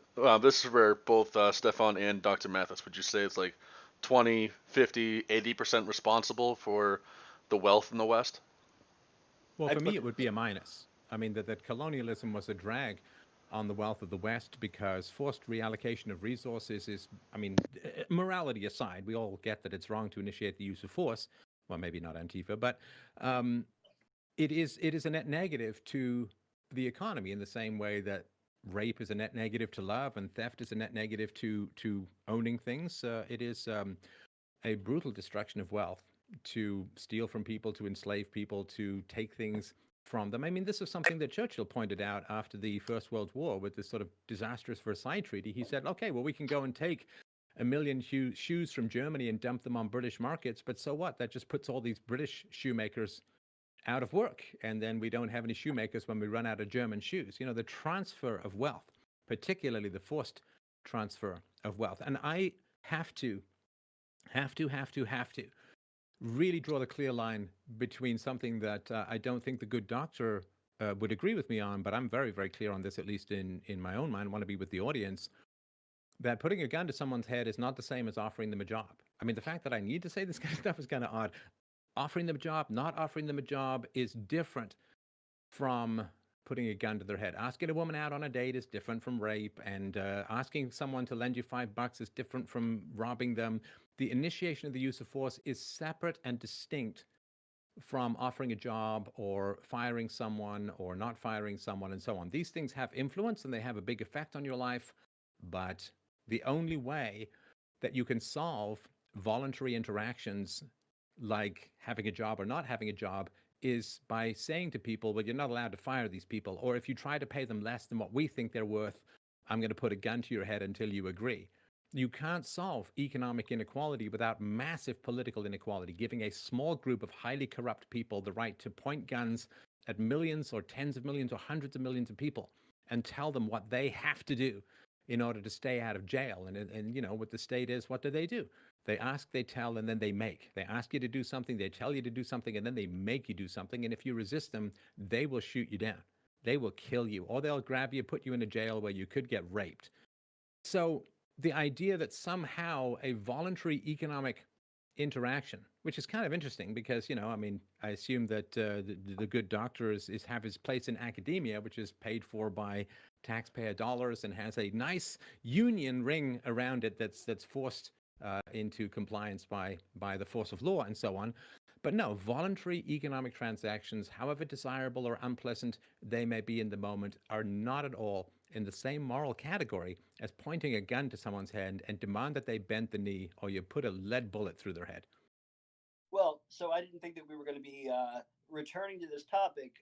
So I'll answer the question first, which is that I think that I had put it at a bare minimum of 50% in terms of how, to what extent is colonialism decisive in creating, quote unquote, the modern world. I wouldn't put it probably higher than 75, but it's in that range. I would say 60, maybe. I don't know. I mean, I'm an adjunct professor. I get paid $3,500 a class. I have to work a full-time job. When we began negotiating this whole debate, I pointed out to Stefan that my schedule is rather hectic because I work 60 hours a week, 6 days a week. So yeah, I'm not gaining anything from a union. I'm pretty much at the beck and call of. Wait, but are you being forced? Well, no. Wait a minute. Now I've let you filibuster. So. Oh, it's filibustering when I do a speech. Okay. Yeah, okay. It is. Is it for no? But if but frankly, if I don't have that money, then my life is going to go a little bit sideways, and that really kind of is the point that I've been trying to make before. And again, I'll just repeat the point that I made before, which is you seem to have a big problem seeing that economic power can be as violent, if not more violent, than political power, and I don't see any fundamental difference between allowing somebody to starve and shooting them in the head. I think the end result that the other person is dead means that they're basically functionally equivalent. All right. Well, let's go on with the Q&A. All right. Another question we had here from Neezer Braff. They want to know for both of you guys, what is a system? By this, I assume they mean like a regime, empire, which was the most brutal in history. Well, I would say just about all of them, except the modern world. You know, I did these speeches talking about the indigenous populations of Australia and New Zealand. I mean, you've got cannibalism, you've got enslavement, you've got rape as a weapon of war. This was common throughout almost all of human history, and it was limited only by feral imaginations and the technology of the time. You have genocides occurring among the native tribes in North America as well. You know, they find mass graves. You've got the mass slaughtering of children in Incan rituals. You had brutalizations, of course, that occurred in all the wars of the ancient Greek and Roman world. So, yeah, I mean, it's one bloody cavalcade of psychotic violence throughout most of human history, and this began to diminish with, I certainly would agree, with the Renaissance, with the Enlightenment, with the Age of Reason. There was some tamping down of the more brutal aspects of our demonic natures, and we began to see the first sort of buds of peace and reason coming through. Now, whether this is because of philosophy, it certainly had some effect, whether it's because there was a brutal process in England and other places in the West where, you know, the most violent was simply hung and put to death. And we know that almost every aspect of personality is dictated or has strong influences from genetics. So whether that had something to do with that, whether it's because 300 years of religious warfare took out the most fundamentalist and literal minded and brutal people in the West, it's a combination of lots of complicated things. But we did finally get some sense of morality that extended beyond particular tribalism or in-group preferences to the point where people said owning other human beings are wrong, even if they're a different race, even if they're a different religion. It's immoral to do that. And some of the colonialism was, of course, brutal. Some of it was driven by, I'm sure what Dr. Mathis knows, us, the white man's burden, this idea that, you know, spreading market Christianity around the world was, you know, the wise course, and it was a disastrous course. Of course, it didn't transfer, of course, particularly well, and the brutalities were horrible. So I think that it's sort of like which was the worst of the worst throughout most of human history. I really choose to focus on the steps forward over the past couple of centuries that we've managed to make to the point where, you know, Dr. Mathis and I can have this great challenging conversation. Neither of us are pistols at dawn kind of guys, and you know, we can have this nice conversation where we can really extract some interesting arguments. I've had my mind expanded and really understand his position a lot better. Man, that's some civilized stuff. That is some civilized stuff, and the more we can keep that going, the more chance we get to hang on to this crazy little gig called civilization. I would say, in terms of, I would agree with a lot of what Stefan just said. Actually, it's hard to quantify one form of brutality as being better or worse than another. I think that said, that point stipulated, you can find a couple of notable exceptions over the course of the 20th century.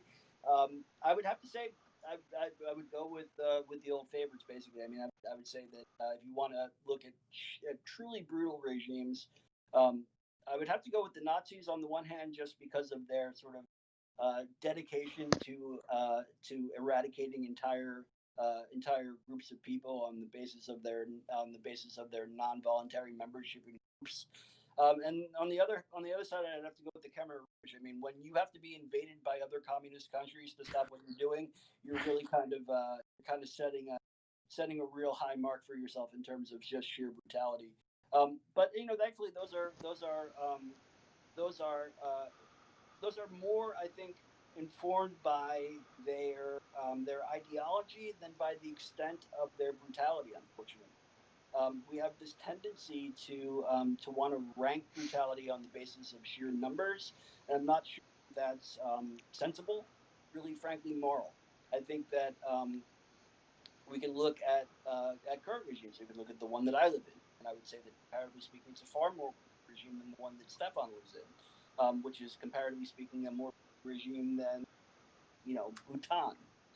It really, you know, it's but in terms of, you know, if you were to chalk it up to sheer body counts, you would probably come to different conclusions. To me, the ideology being a driver has some value, and numbers obviously have some value, but those two examples I gave you are really kind of the standouts in terms of just regimes that are just fundamentally sort of motivated by brutality and operate on that basis more than else. And it is kind of tricky with all the modern machinery of brutality that has been invented. It's kind of tough to compare, you know, what people could have done in history if they'd had access to this kind of brutal technology that's around these days. Sorry, go ahead. Did you want another question? Yeah. So there's a couple more. I'm sorry. There's something else you want to say on this before we move on, Doctor? No, I'm good. No, I think we're good. Okay. So next question we've got here is from Cable Lock. They had a question for Dr. Mathis. They wanted to know if you could explain more about the anarcho side of anarcho-socialism, and they add, how do you theorize preventing harmful wealth and power differences from appearing if everyone is left to do the best they can? So it's a good question. So I mean, in terms, I wouldn't call it anarcho-socialism. I would call it anarcho-syndicalism, which is probably more of a semantic thing than anything else. I mean, anarcho-syndicalism is a kind of socialism against the that socialism is workers control or own the means of production, and it's distinguished from state socialism. A situation like the Soviet Union, for instance, Soviet Union, the state claims to be representing the workers, peasants, and soldiers, and therefore it centralizes the means of production to itself and claims to be then administering the means of production on behalf of workers, peasants, and soldiers. And obviously, the extent to which that actually happens, your mileage may vary. In a more anarchist environment, and here you would want to look at the ideas of people like uh, Bakunin or Proudhon. Noam Chomsky, for that matter, is probably the most important person talking about these ideas right now, and David Graeber, the anthropologist, as well. In fact, I would really strongly recommend David Graeber's work for pretty much anybody. Um, but they're talking about basically taking a trade union kind of format and having workers controlled means of production through those organizations. Um, to what extent that being the case, is it then possible to prevent corruption? I think that the sort of the safety valve there is that when you place the means of production in the hands of workers at the level of a union or syndicate, you are at least erring on the side of democracy being more possible as a way of providing a check on unchecked power, on corruption, and on other kinds of depredations that we unfortunately we've seen them in unions as well as in corporations and every other kind of concentrated power. I mean, one of the reasons why anarchists are anarchists is because you know we don't think that it's a good idea that power be centralized. So keeping it as diffuse as possible is the best way to avoid the inherent problems that come along with centralizing power. Yeah, just imagine that anarchists are Christians and power is Satan. That's the closest I can probably get to it. Yeah, agreed, basically. All right. So I'm a little bit confused where this is going. Maybe you'll understand what they're trying to say better here, Stefan. There's a question for you from Stargate Monkey. They want to know, does Stefan know that the debt from ending slavery that crippled the economy went to paying off the slave owners up until 2015? Yeah. So the British, and this was a genuine moral crusade, and I do think one of the greatest moral crusades, if not the greatest moral crusade in history, was the British focus, which came out of its Christian ethics and its Enlightenment ideals. It was the first worldwide attempt to end the practice, the international practice of slavery. And yes, the British went into enormous debt in the early 19th century to buy and free slaves. The British poured a huge amount of blood and treasure into stopping slave ships and releasing slaves and freeing slaves. I've got a whole, well, I guess you've got to find it on BitChute or Library at the moment because it used to be on YouTube, but hey, the British have their faults. I grew up there. I get all of that. But as far as like one of the most incredible things that has ever been done to move humanity forward, however imperfect it may have been, however it was done by the state, and however corrupt aspects of it may have been, you still got to give props where props is due, that one of the reasons why the modern world is largely, not of course exclusively, but largely free of slavery is the result of the British Empire. And it's always something you sort of think about. Okay, so like 2 million white Europeans were taken by the Muslims into slavery, which was like 5 times the amount of blacks that were taken to America. And if you were a slave, this is kind of my way of thinking about it. It's not much of an argument, but I think it's an interesting perspective. You say, hey, well, if I was a slave, would I be happy about the British Empire? And I got to think that the answer is yeah, because it's better to not be a slave in most circumstances than it is to be a slave. And there was a huge amount of work done to end slavery. It was a moral crusade, came out of Chesterton and other people. A lot of Quakers, of course, the whole abolitionistic movement, and it gives you a sense of just how long these things can take, right? I mean, it started in the 18th century and reached some fruition in the 19th century, and there are still pockets of slavery out there in the world. More than pockets, really. There's 15 million slaves in India. There are still slaves in Libya. There are slaves in the Middle East, of course. But nonetheless, it still has. I think it's one of the great achievements, one of the great moral achievements in history, was the focus on ending slavery. And it just bothers me a little bit when people overstep that and just focus on colonialism, because I think you got to have a view of both sides. All right. So we got 2 minutes left here. I know, Dr. Mathis, you said you got to go at 10 sharp, so I'll just ask two more questions, one for each of you, and I'll ask Dr. Mathis first. So when talking about capitalism and socialism, the so-called third positionism always is lurking in the back of the mind because of historical context. And Dr. Mathis, you wrote about the Turner Diaries.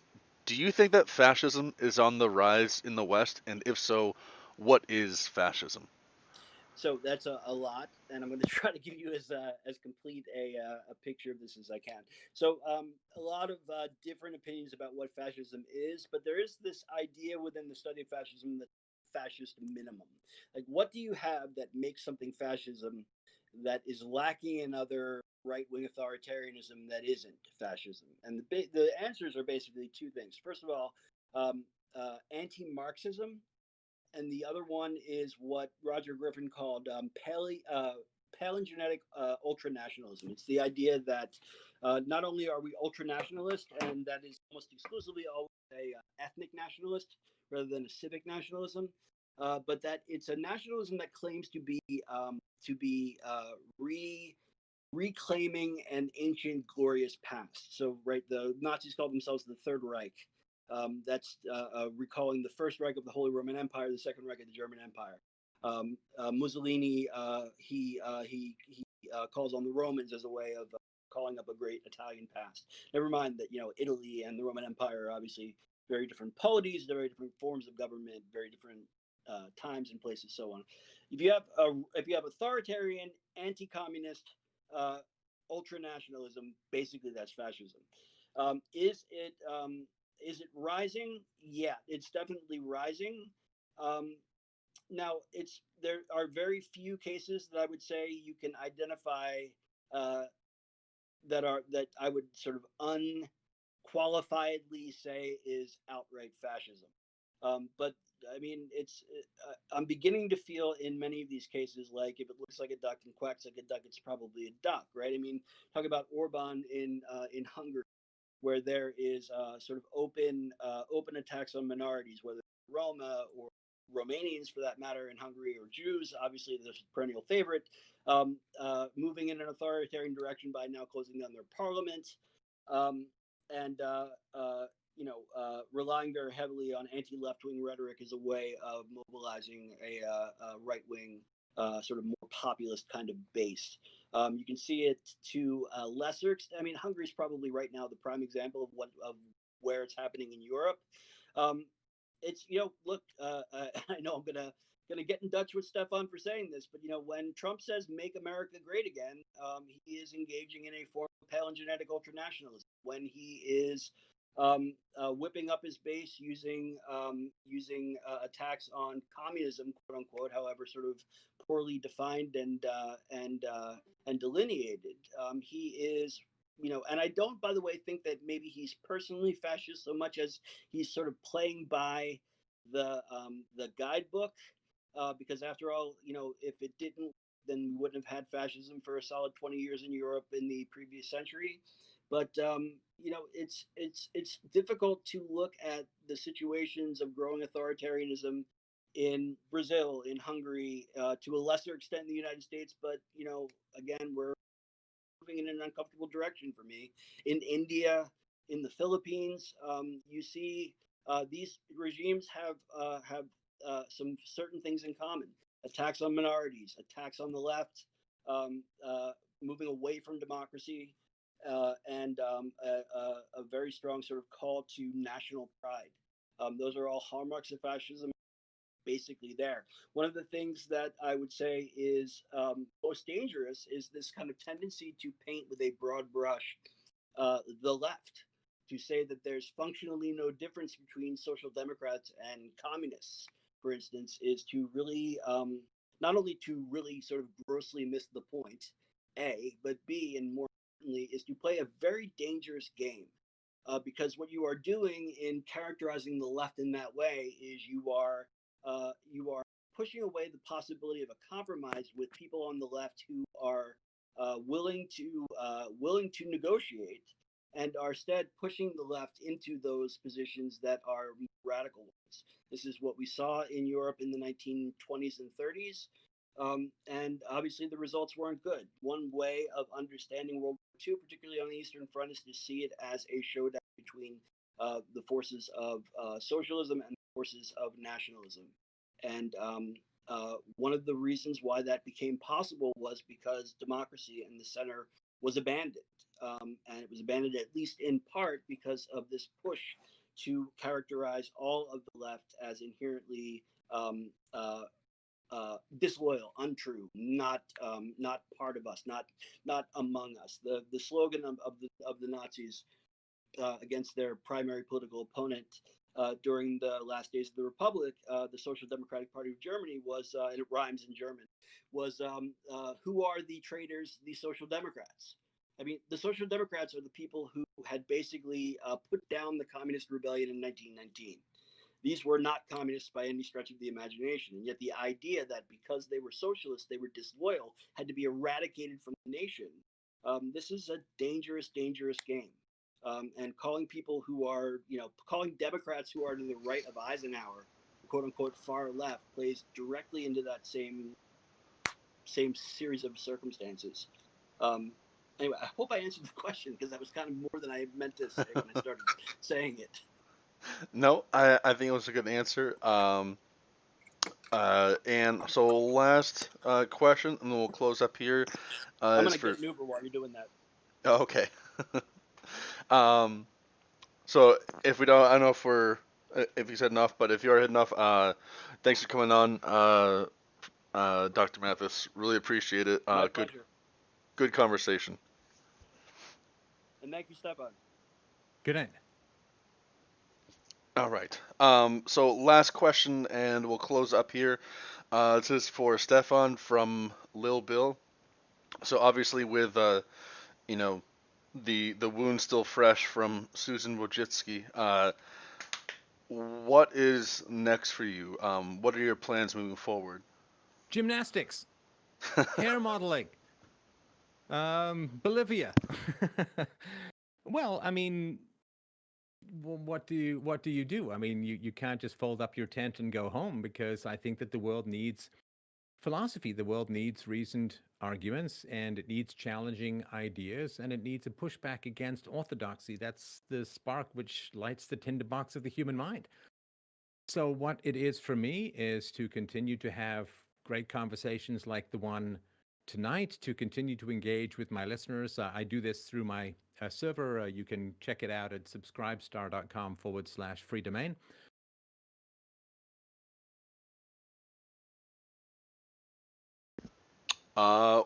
Discord is one hinky and twitchy mofo this evening. I just wanted to point that out. I don't know what's been going on this evening, but we've had a perfect storm. No biggie.